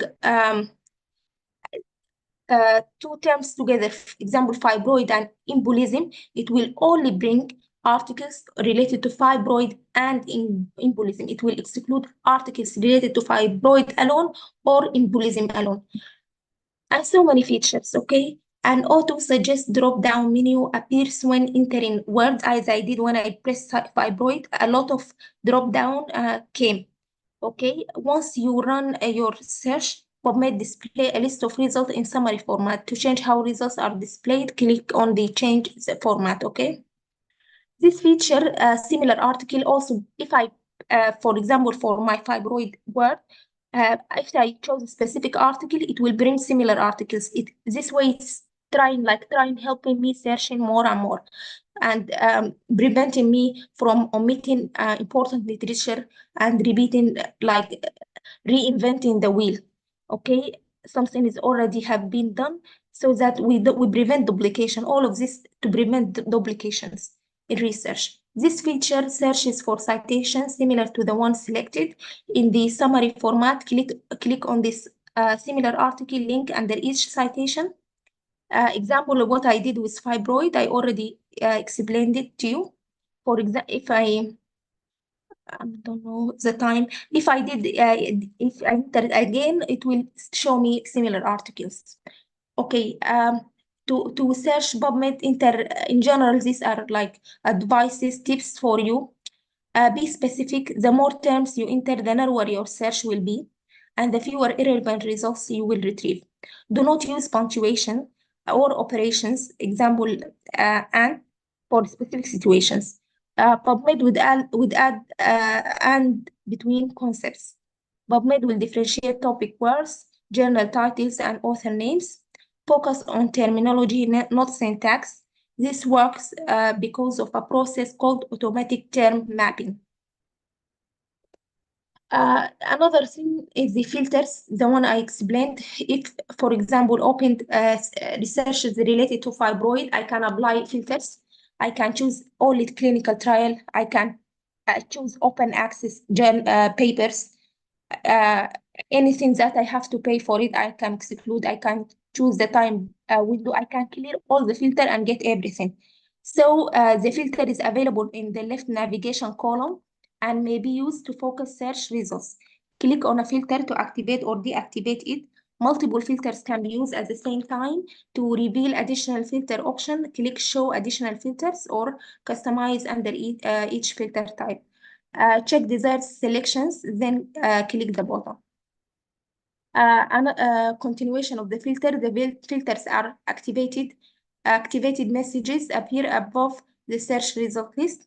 Applied limits remain in effect until they are removed or cleared. In advanced searching, the advanced link, as I showed you, it is beneath the search bar. There is the advanced. It helps provide two options to refine a search. It uses the Pubmed Advanced Search Builder to create a search using the Boolean operator, which and or not. Apply a specific field to your term using the drop-down menu. For example, I just anatomy. I choose physiology. I choose specific medicine, surgery. This way. The show index list displays the search field index and the number of citations for each term. As I showed, it retrieved like 30,000 for me when I pressed fibroid. History tracked, I can track my history of my search and numbers each of your previous search strategies. Click on Add to Builder to add previous searches to your advanced search builder. Then we can use the mesh term in order to search in Pubmed. Mesh is acronym for medical subject headings. It's a vocabulary used for indexing journal articles for Medellin, and is also used for cataloging books and in audio visuals. The mesh-controlled vocabulary is a distinctive feature of Medellin. It imposes uniformity and consistency to the indexing of biomedical literature. Mesh terms are arranged in hierarchical categories, categorized manner called mesh tree structure, and are updated annually. Okay, for a mesh, the idea, for example, if I want to search heart attack, myocardial infarction is the same word. I want it to retrieve everything with the same meaning. So this is the whole idea behind mesh. Mesh vocabulary is organized into 16 main branches in anatomy, physiology, a lot of branches so that we don't miss anything. And it uses the drop-down search menu to access mesh, search for a term or a concept. The idea we wanted to search for the concept, not the term. And click search, click on the desired term to review that term when multiple items are retrieved, and select subheadings and other options. We can click Add to Search Builders button on the right side of the page to start a Pubmed search. Other mesh searches may be added. Click the Search Pubmed button to complete the search. Another way, this is how the Pubmed Search Builder will document your search. For example, here somebody search for specific terms. All of it is written, okay? Now, clinical queries are search tools available in Pubmed. It's designed to retrieve targeted results to clinical questions. You can search for systematic reviews, medical genetics, or clinical study categories. Click on link from the Pubmed homepage, enter a search term in the box, and click the search button, then click See All at the bottom of the page to return to Pubmed page. Okay, this is how it's done. Pubmed clinical queries. Then we can access to free full text. Many Pubmed citations offer links to the full text of articles through Pubmed Central. Pubmed Central, a free digital archive of life sciences, journal literature to library holdings and to publisher websites. It allows registered users to order copies of articles from a medical library. Publishers decide whether their content is available for free or at cost. In general, more than 91% of the records added to Pubmed in the last 5 years link to the full article. More than 37% of the records added to Pubmed in the last 5 years contain link to free full text.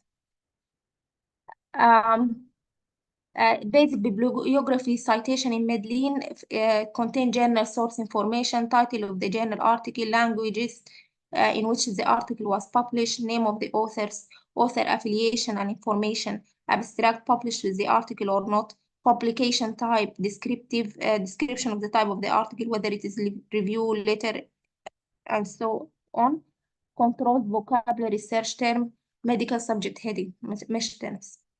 Now, how to keep the data we search for. PubMed can offer us the option of printing. It can email the papers we retrieved, and it allows us to download them. So after selecting citation from the send to menu, you can choose to email the citations to yourself or a colleague. Select citation manager to create a file to use with an external citation management software. This is how you do it. There is another thing called, if I want to email it to myself, to my bibliography, to citation, to clipboard, the software allow me to do all of this. My NCBI is a free tool that retain user information. You make like an account and a database preferences to provide a customized service for many NCBI databases, including Pubmed. Pubmed's my NCBI features, it saves searches you did, it set personal preferences and display formats, it store search strategies and citation collections, develop personal filter options, and it create alerts by offering automatic emails, update and RSS feeds of saved searches. As I mentioned, their Pubmed and Medline are not the same. They are different in many ways, but they are quite similar at the same time. Medline is the National Library of Medicine Journal Citation Database. BMC launched in 2000 as a free archive for full text biomedical and life science journal article. PubMed citations come from Medline indexed journals, journals manuscript to deposit in PMC and CBI book shelves. So the number of articles in PubMed is more because it includes more than in Medline. Okay, it includes Medline plus the others. If you limit your PubMed search to mesh, controlled vocabulary, or the Medline subset, you will see only Medline citation in your results. So keep that in mind. As I mentioned, PubMed, I showed you that earlier. We can press the learning, so assistance and training, click on the help link on the PubMed homepage, and they're using PubMed Select, PubMed Quick Start Guide, or PubMed Tutorials. Okay, with this, I come to the end of the presentation. Thank you so much.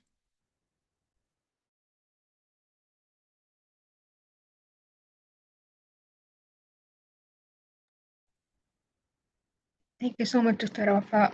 This is a very informative and very useful tool that everyone in this fellowship will be using. Does anyone have a question, Dr. Wafa, regarding how to use PubMed and database?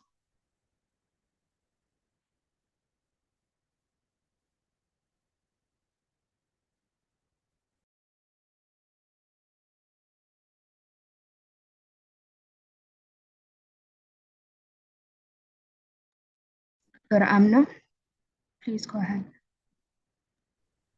Thank you. Can you hear me well? Yes. Yes. Hello? Can you hear me well? Okay. Thank you. Thank you, Dr. Thank you for this great presentation, and thank you to all of the presenters earlier. I actually have a question regarding a specific scenario. If I was trying to conduct a literature review through PubMed and I did not find enough articles, would it be okay if I used other databases? For example, if I used Google Scholars and found some articles related that did not pop up, but that were published in non journals like Lancer and other other non journals. Would it be okay to use those, or are we just supposed to use PubMed? I know it's the standard, the gold standard to go to, but yeah, that was my question. I don't know if it was clear or not. Thank you. Yeah, thank you for the question, Dr. Amna. I think it will be better because you are expanding your search. But bear in mind, when you use other databases, you know the pros and cons of each database. And because sometimes some databases include um, not peer-reviewed, if I may say, articles. So, and you, at the end of the day, you will document this in your methodology. The way you develop the review article, you will say, I search multiple databases. In fact, nowadays, systematic reviews and reviews article, people, when they write them, narrative reviews, I mean, they include the databases they searched in, the methodology, even the keywords they use. Thank you for your answer. You are welcome.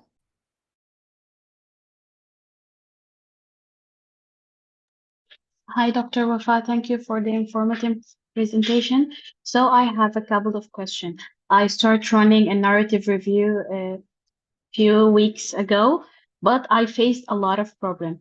The first problem, when I formulated a good research base and I started basing, it retrieved a lot of articles. So how to be sure what is my limit to be safe and my search will be qualified enough to be published in a good place.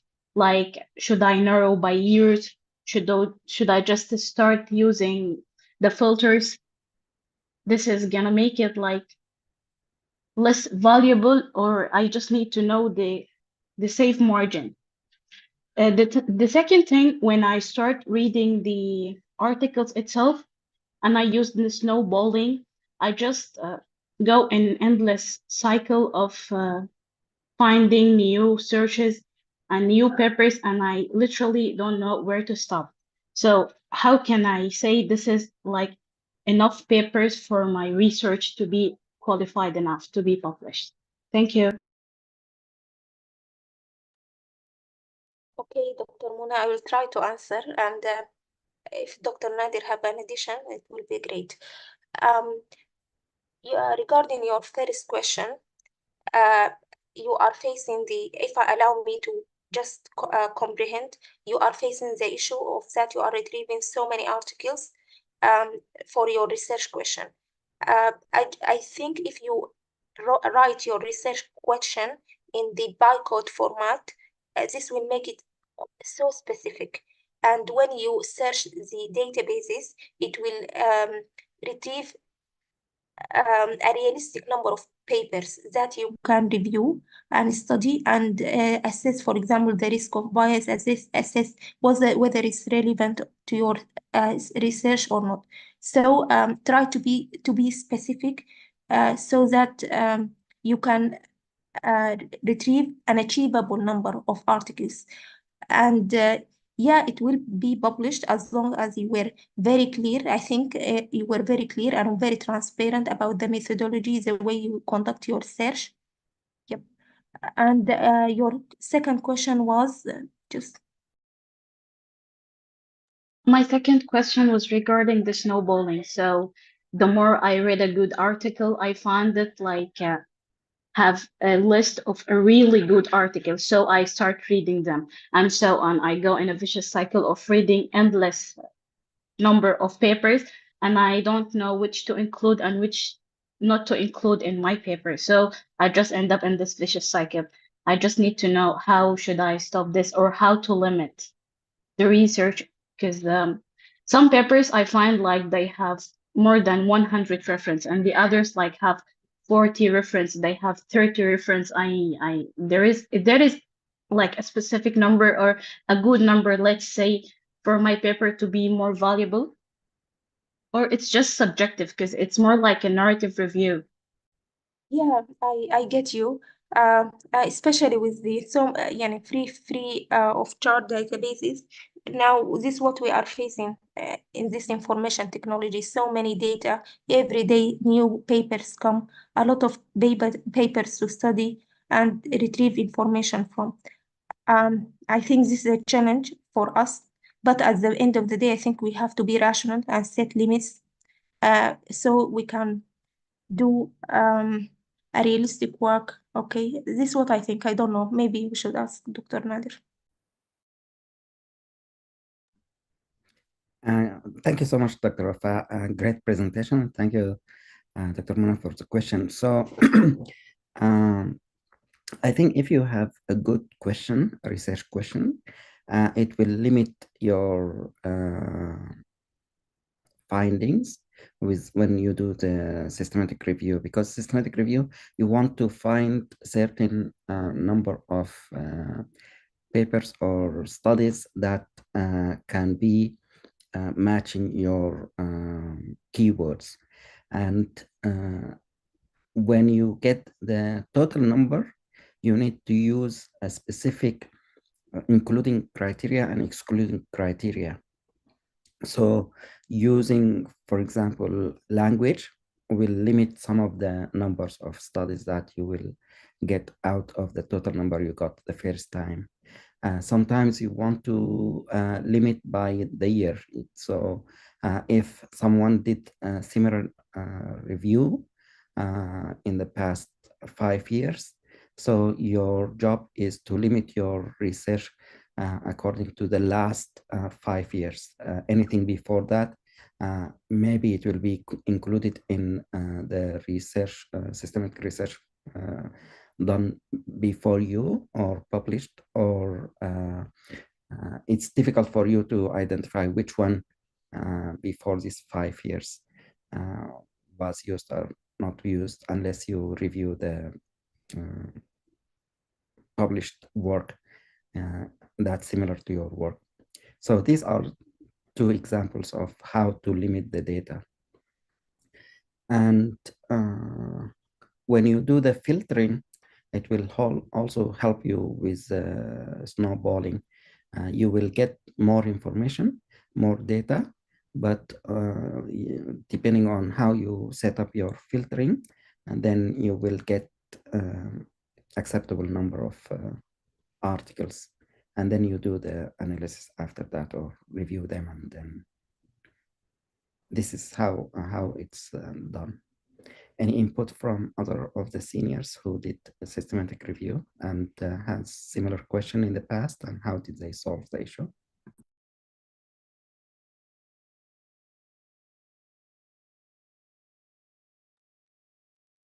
Yes, I would like to share my experience regarding this. I don't believe I had experienced this because usually we formulate a question, and we usually typically find a reasonable amount of data in the Pubmed, and also we would use other databases. So at the end of the day, we had a good amount of information and reports. So as Dr. Nader said, we just need to have a good question, and the best question, or the rare the question is, it is a new challenge, but manipulating the question, you'll be able to find the results or the data that you need.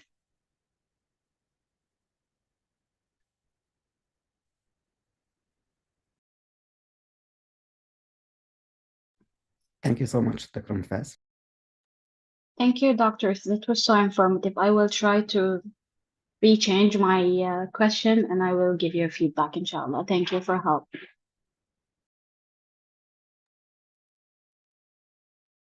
We have also questions in the chat from Dr. Rahib. Our first question is, how can we identify all the relevant search terms for a specific topic to make sure that the search is comprehensive? Dr. Wafa.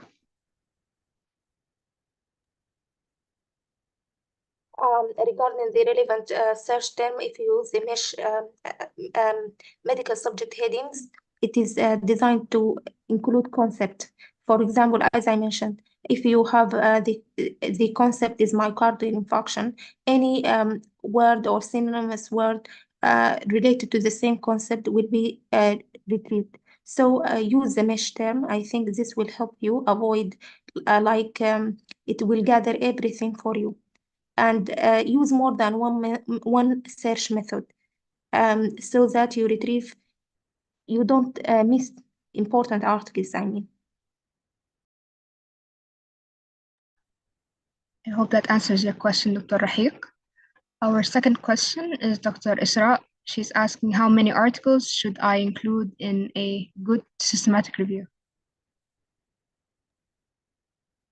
Well, we cannot give you a specific number of articles. It depends on your topic and your research questions. Usually, systematic review for it answer clinical question. It is very specific. Because it is on the top of hierarchy of evidence. You see, in the hierarchy of evidence, systematic reviews of clinical trial is considered the most robust type of study methodology. So it depends on your topic. Sometimes you will not find so many trials. For example, if you are doing based on a trial, for example, medicine E in comparison with medicine B, A versus B. So it depends on your topic, and also you have to have a decent number, because if you are doing systematic review only without meta-analysis, because meta-analysis, you are conducting analysis to increase the sample size. So if you want to increase the sample size, you have to come with an acceptable number of studies so that the sample size increase enough to detect change. I hope I am able to answer.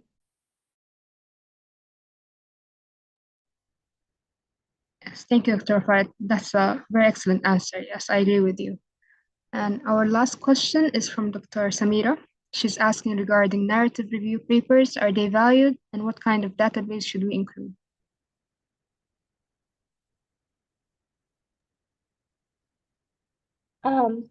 Okay, narrative reviews still get published.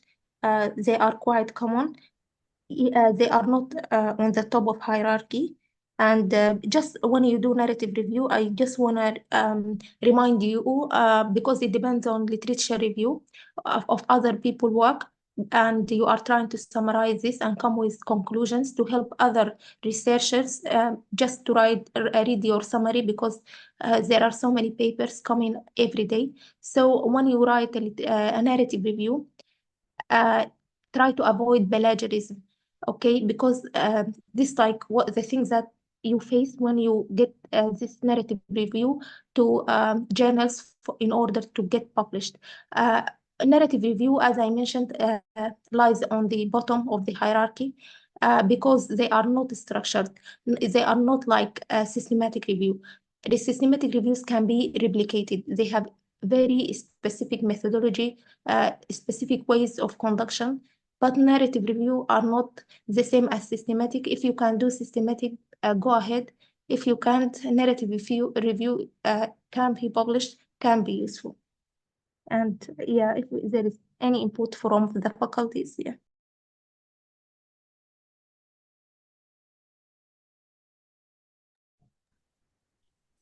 Thank you, Dr. Wafa. I think you explained it well. We can move on to the last topic. I see Dr. Amna has her hands up. Dr. Amna. Hello. I just wanted to say an addition, if that's okay, regarding the plagiarism, because I've seen a similar incidence of someone. Sometimes when you run your article through the plagiarism detector, sometimes they do save this information. So when run again through another detector, it can appear as a plagiarized content. So I just wanted to say this information, that just make sure that the plagiarism website you're using does not save the data temporarily, because if it's run again another time, it could be detected as plagiarized because it's saved in the plagiarism detector you used. Thank you. Yeah, yes, but try to use a plagiarism detection software that has a good reputation, like the paid ones. Also, some softwares cannot detect AI, because some people try to paraphrase their narrative reviews and by using AI, and some of the software has ability to detect if there is AI or not. So that I think the discrepancies come from AI, and this is a new issue after so many AIs are become open access for the public.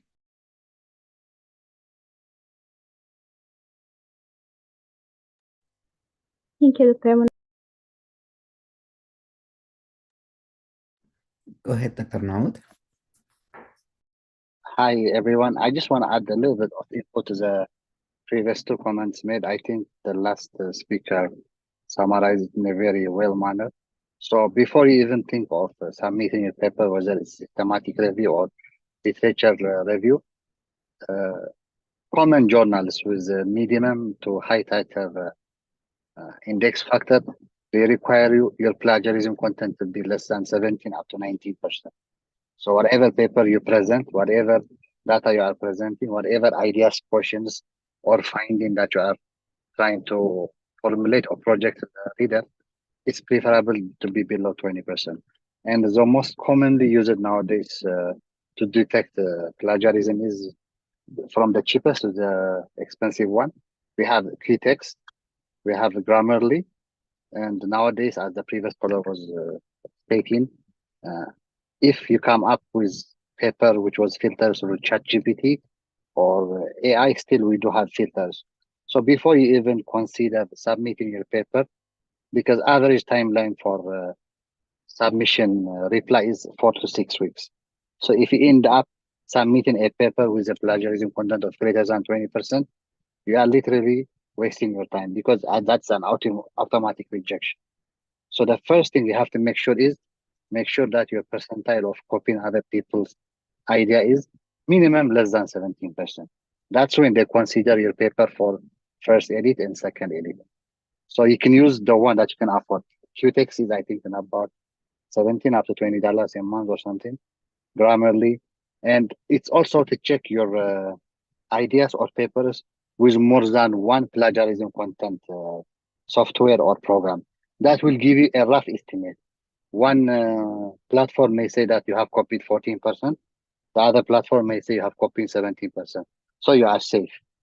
If you depend your, as the previous presenter was stating, if you depend your plagiarism check only on one parameter or one software with a bad reputation, you might end up losing 6 weeks. Even if you check the content, after one day, the number may change. This day, they may say 17%. The next day, they may say 23%. So try to depend on a plagiarism content checker with a good reputation. At the same time, try to cross-check it with others. Then that will give you at least the safety bracket to get at least first review or edit from any journal. Thank you.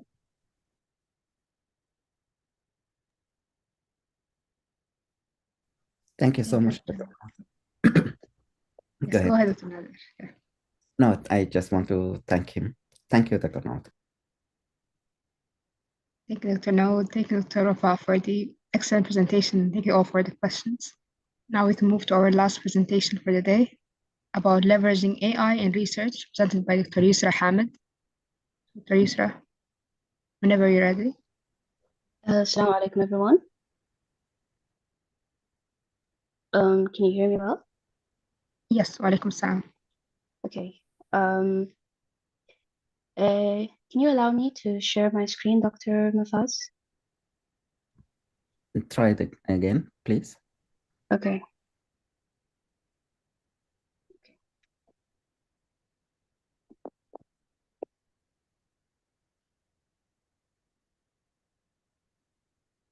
Is it visible for everyone?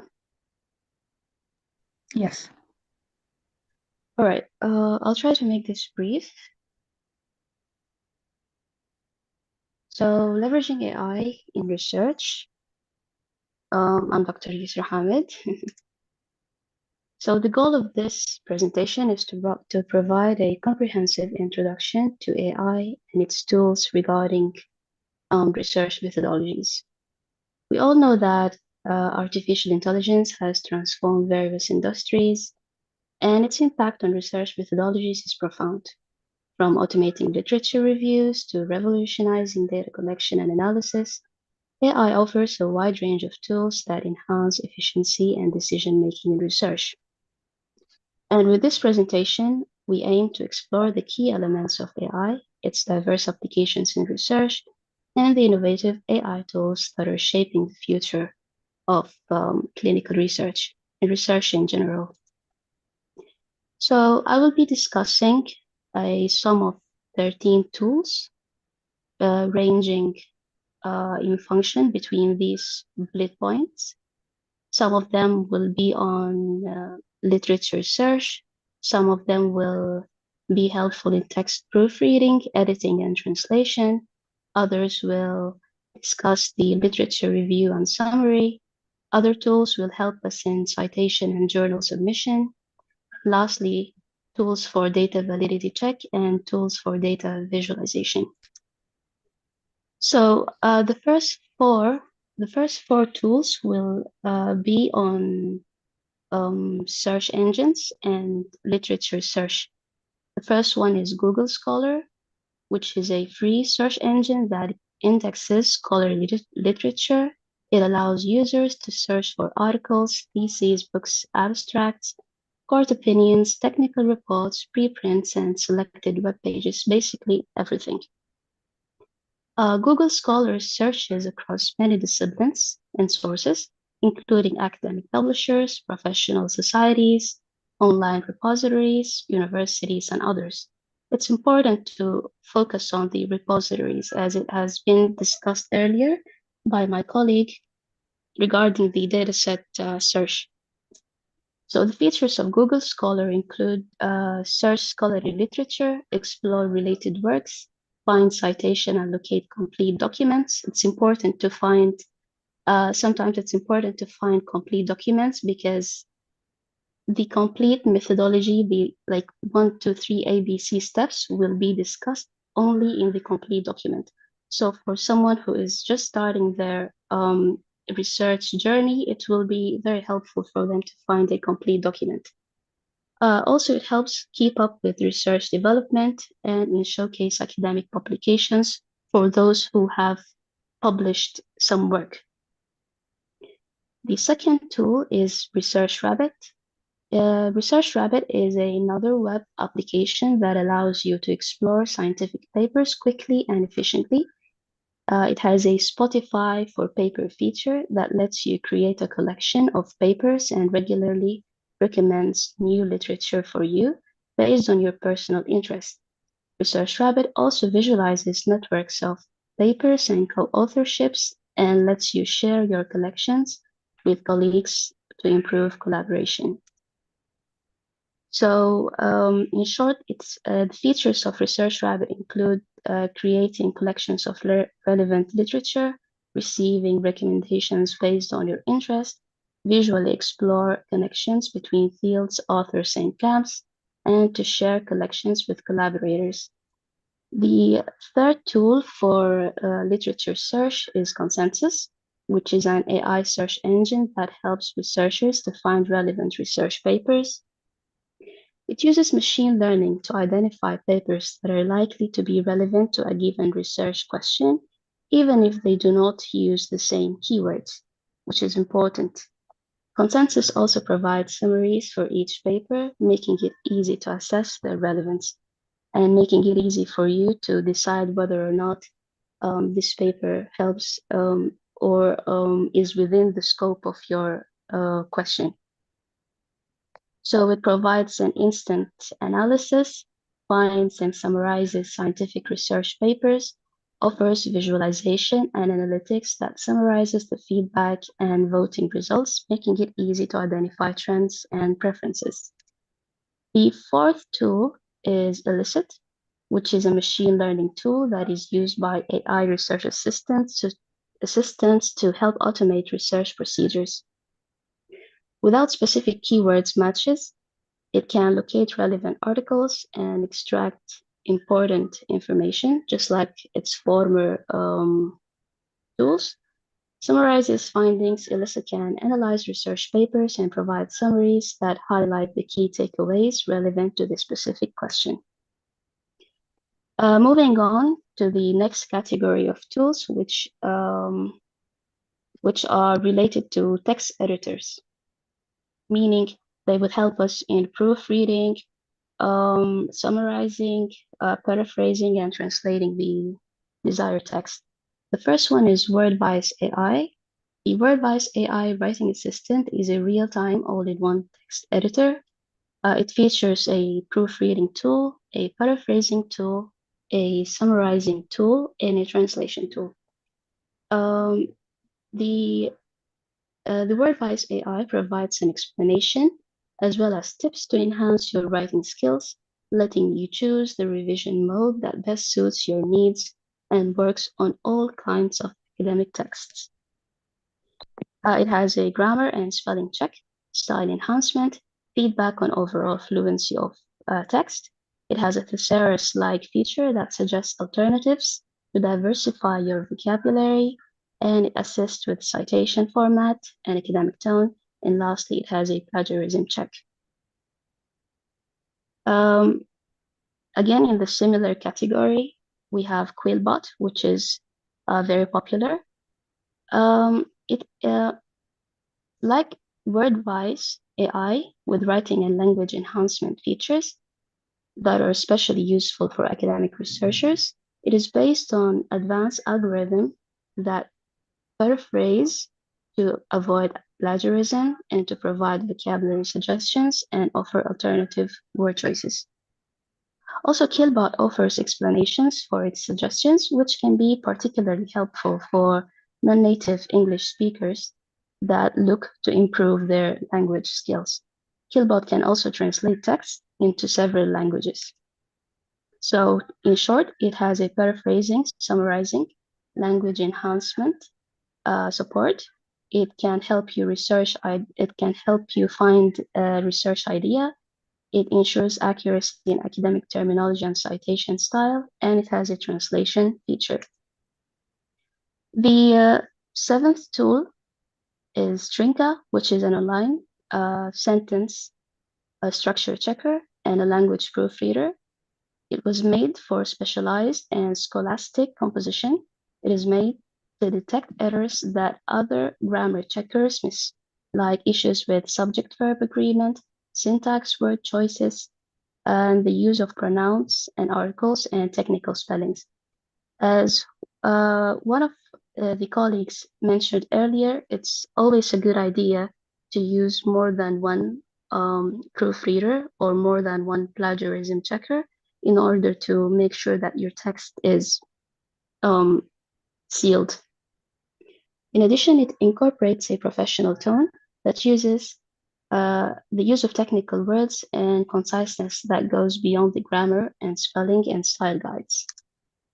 So this is the summary of the features: consistency check, punctuation, style, subject style based writing, writer's suit, ensure his holistic language enhancement, and advanced writing tips with tone and style enhancement.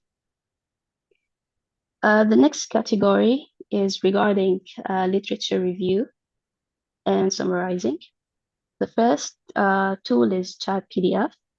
Chat PDF is like having conversation with a PDF file. You upload an article in the PDF format into the research software, and Chat PDF gives you a summary and suggests questions. It could be that could be answered based on the full article. The AI also creates a semantic index for paragraphs. It saves time and effort for summarizing any PDF and answering any question within the PDF. Explain complex topics by using natural language processing and artificial intelligence. And it provides feedback and suggestions on your PDF documents. The next tool is related to Chat PDF, which is OpenRead, an AI-powered platform that helps users organize, analyze, and interact with various literature formats. It provides a fast and intuitive way to access and interact with papers. OpenRead uses an AI technology to enhance the research experience. The platform has several features like a Q&A system that responds quickly to the questions about articles, and the paper espresso function, which helps researchers write literature reviews faster by digesting the publications.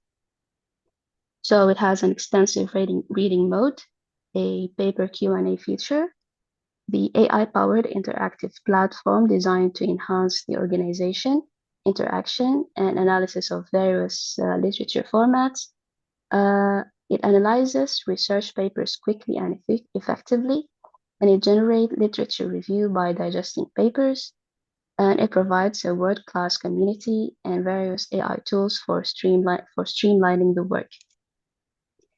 The next tool is helpful with finding the appropriate journal for your work, which is the Typeset.io.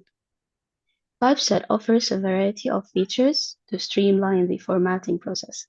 You can access over 40,000 templates from major publishers, allowing for easy import into programs like Word.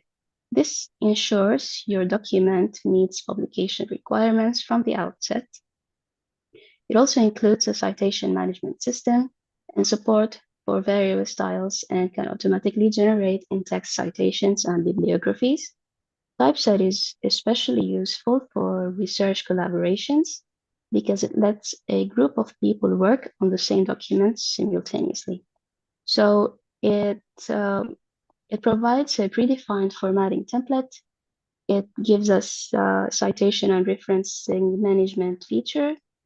It provides simultaneous collaboration and version control, and it allows us to select journals and it gives us some recommendations, and it provides a writing assistance and plagiarism check. So the final 2 slides will be about data validity checking tools and visualization of data. Trifecta is a data validity checking tool. It is used to identify and rectify errors within a data set, which significantly boosts their validity and reliability. AI algorithms meticulously analyze data for inconsistencies, missing values, and anomalies. This allows for the automatic detection and correction of common issues like data duplication, incorrect formatting, and outliers. And of course, by guaranteeing data accuracy and consistency, organizations can make well-informed decisions with minimal risk of error. The last tools are SciSpace and Tableau. Complex data can be a barrier to effective communication. So dynamic visualizations bridge this gap by making data more accessible and engaging for a broader audience. It provides interactive dashboards. It can use animated charts, which engage with viewers with dynamic presentations of the trends and relationships within the data. And it helps with storytelling techniques, meaning it contextualizes the data through storytelling, making complex information more relatable and impactful. So this is the end of my presentation. Again, those tools are just for the sake of mentioning, not for the sake of limitation. And that's it. Thank you.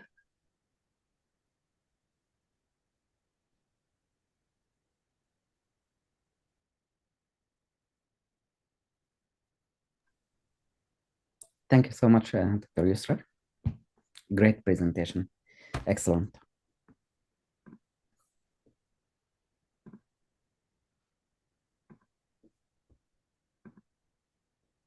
Any questions? Yes, we have questions in the chat.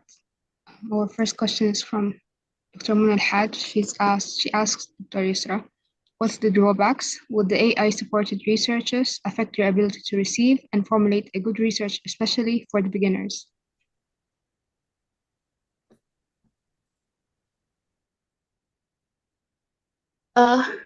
Thank you, Dr. Mona, for the question. Well, of course, many journals, very reputable journals, have put limitation to the use of AI in their research. And that is completely understandable. So I cannot give you a specific answer to this question, as it depends on every journal and every library guidelines. So maybe you should check the guidelines of the desired journal you're looking into, and they will be giving you a specific one-by-one guideline on their limitations for the AI use. Also, if anyone has an addition to this answer, please come forth. Yes, as you just said, Dr. Yusra, it depends on the journal which you are presenting your work to. I have recently seen with CERES, they were actually looking for abstracts that are done by AI. So there's also, there's two sides. There's the researchers or the journals that support the use of AI, and there's the other side that do not want the use of AI. So yeah. Exactly. And then we have a second question from Dr. Rahik. She asks, can we have access to your presentation? Of course. I can upload it in a Google Drive, and I will be sending the link. The other way, Yusra, you can upload it to the app as well. Oh, yeah, of course. I forgot about that. And our last question from Dr. Roa is, are all of them free, the AI tools? Unfortunately, no. Nothing that is good is ever free. But they have a free version that provides, of course, limited features. And the premium version, of course, provides you with an extensive amount of features. But you can try the free version and see if it's worth the money you'll pay for them.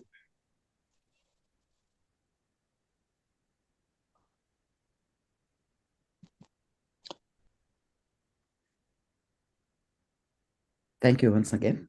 This great presentation. Thank you, Dr. Yusra. Thank you. Thank you for this opportunity. There any other questions for Dr. Yusra?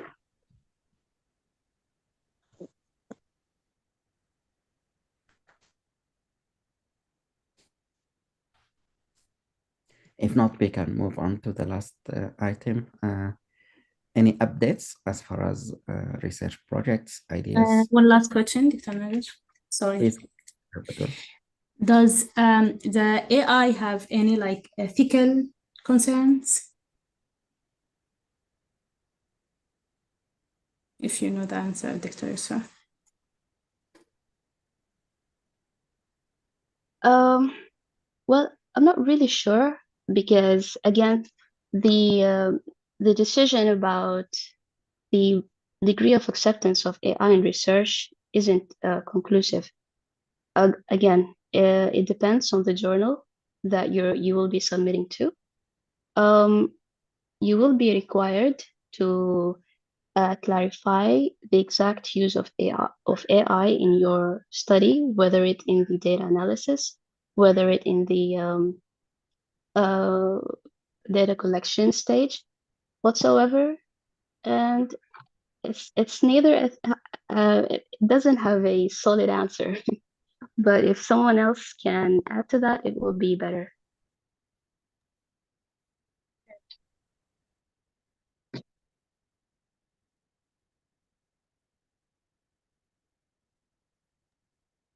Yes, I agree with Dr. Yusra on this one also. There's no answer yet. It's still a new function and it's a gray zone. So it will depend on the journal that you submit to, that you reach out to. For up to my knowledge, CERES was asking for abstracts done using AI just recently. So that's one of the options if anyone chooses to write an abstract using AI completely. What do you think, Dr. Nader? I agree with both of you. So it's a gray area. It's not a clear answer as far as it's ethically acceptable or not acceptable.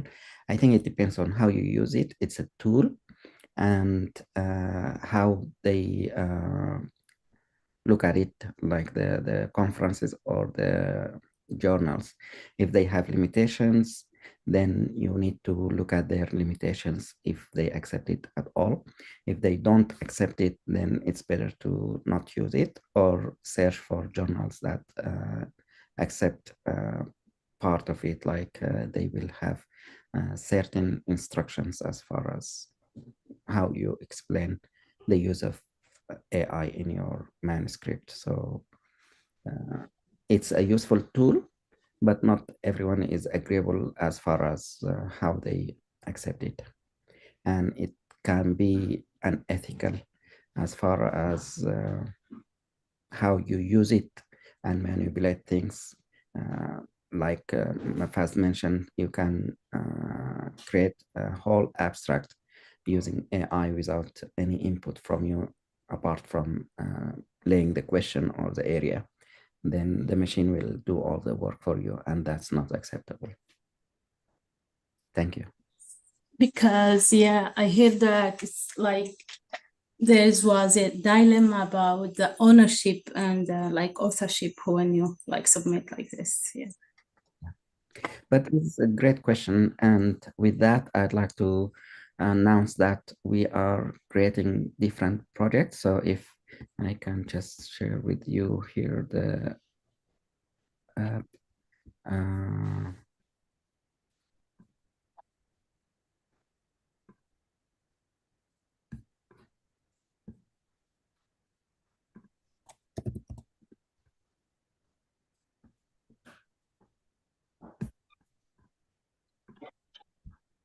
so if you go to the app again, and there is an area for projects, and what I did in the last couple of weeks, I looked at how can we do research work with the social media. So I looked at 3 areas. One of them is YouTube and TikTok, and maybe another one, I don't remember.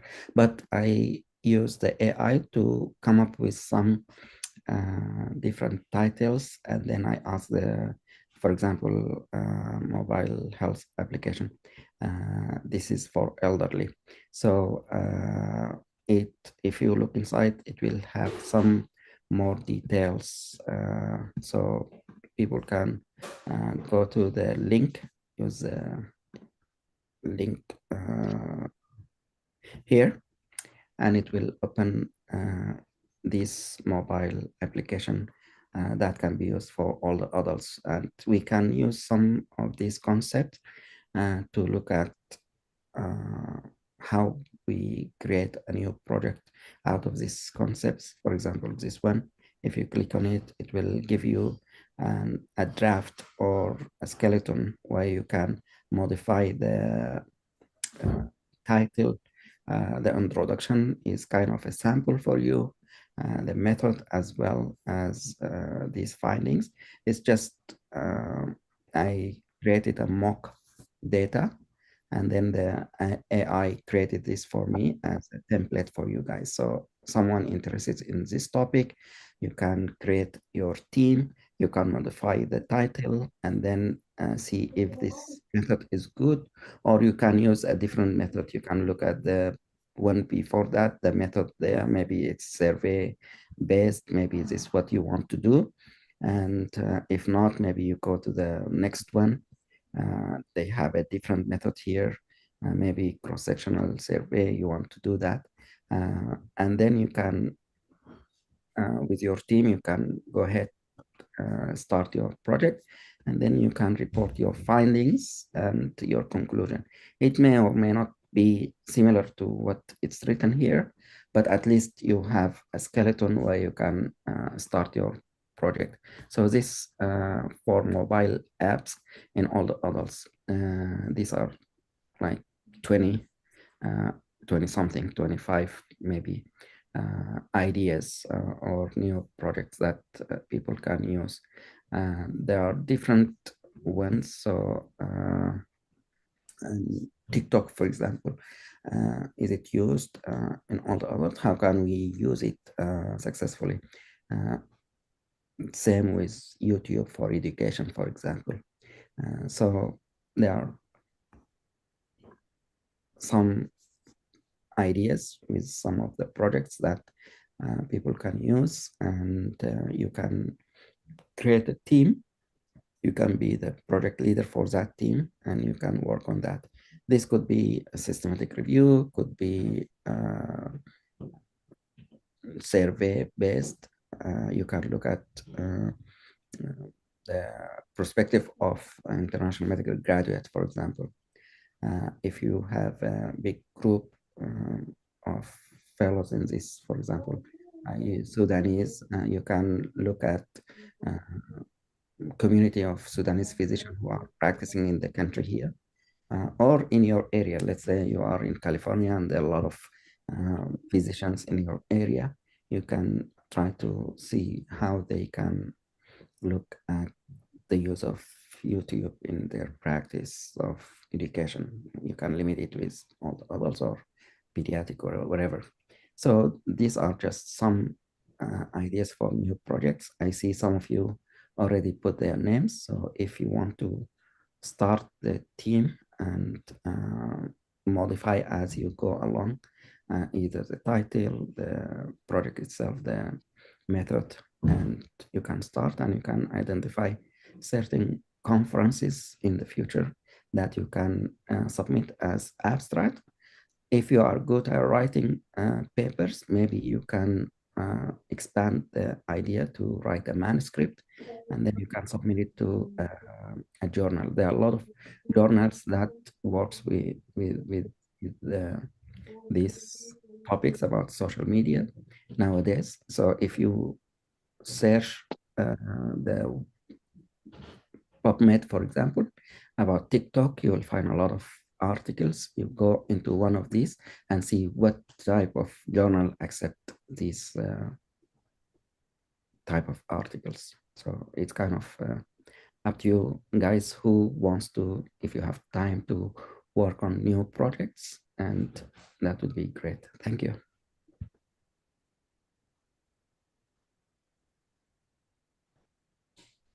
Any questions? Go ahead, Dr. Faida. Oh, Dr. Nader. So I had, it's just an update regarding the upcoming primary care conference. So I chose the topic, and I'm the leader of the subgroup. I have a few members with me, Dr. Yusra, Hamid, Lina, Dr. Hannah. So we have a little bit difficulty streamlining the topic. So the topic, which I discussed with Dr. Nader, was exploring barriers to use of the non-GLP-1 agonists for weight loss. So in that case, we have a few options. Like there are a lot of other medications such as phentermine and bupropion, and it's just a very wide data set. So do you suggest that we focus it on one medication instead rather than exploring all the other non-GLP-1 agonists, or I just needed your advice on this? If I were you, I'll focus on one, and it's gonna be doable with a team. If you want to expand it to different ones, there are two approaches. One of them is to increase your team and work on other medication, for example. Or if you want to create out of this similar project with different medication for each team. So if there are a lot of fellows interested, they can work on medication A, you will work on medication B, and then another team can work on medication C, for example. So you will have the opportunity to cover as many medications with different team members, different teams, and they can all do the same work that you do. But I suggest not to start the whole by yourself, like comparing 3 or 4 medication, because it's just exhausting, and it's a big topic, as you mentioned. So to do it for the conference, I think it's a better approach to use a single medication, if that makes sense. Okay. Yes, Dr. Nader. Thank you. You can approach Dr. Note if he's still there. Maybe he can also help you navigate. He already presented there in the conference, so he might give you a better outlook. Thank you. Thank you, Dr. Nader. Sure. You're welcome. Any other updates? Go ahead, Dr. Amal. Hello, Dr. Nader. Hi, everyone. I just wanted to update you on that we have completed the building process of the renal wellness application. And I wonder at this stage if there is anything that we can add before uploading to the Play Store. I don't have any addition unless any one of the fellows here.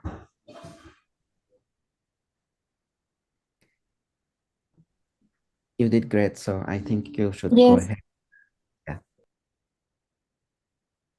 Yes, Dr. Nader. Hello. Just I want to take the chance to say thank you for you and Dr. Ahmad for your mentoring and your advice in this application. Congratulations, that's great. So I'm very happy for you guys. Go ahead and you can upload it to the store. Thank you very much, Dr. Nader, and thank you very much, Dr. Ahmed, for your valuable input. And we are so excited to upload the application, and hopefully it will benefit many patients out there.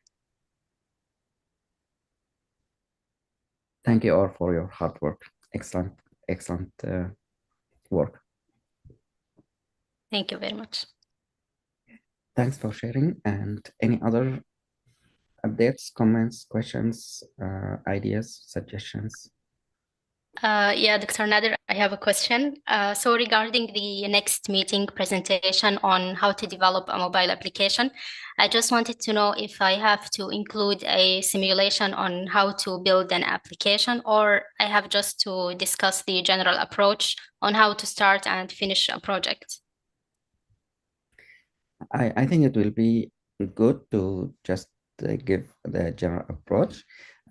If you have a few minutes, maybe you can do the demo about just the basics of how to build, like, for example,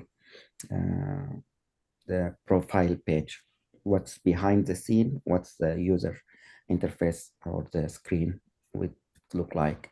You don't have to cover the whole app as a tutorial, but maybe just a few steps, if that makes sense. Yes, that makes a lot of sense, and I'm so excited for it, actually. Thank you for the opportunity. You're welcome. Thank you for your help. You're welcome.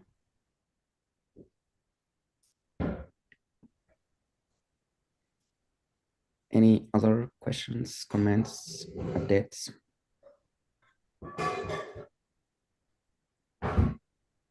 If not, I'd like to thank you so much, Dr. Mafaz, all the presenters. Thank you so much for great presentations, and the fellows, everyone here. Thank you so much for attending, and those who will come later to look at the video. Thank you. Have a wonderful day. If you have questions, please reach me or Dr. Ahmed by email. You can text us or you can call us WhatsApp as well. Thank you. Have a wonderful day. في أمان الله. السلام عليكم. Thank you, Dr. Nader. Thank you.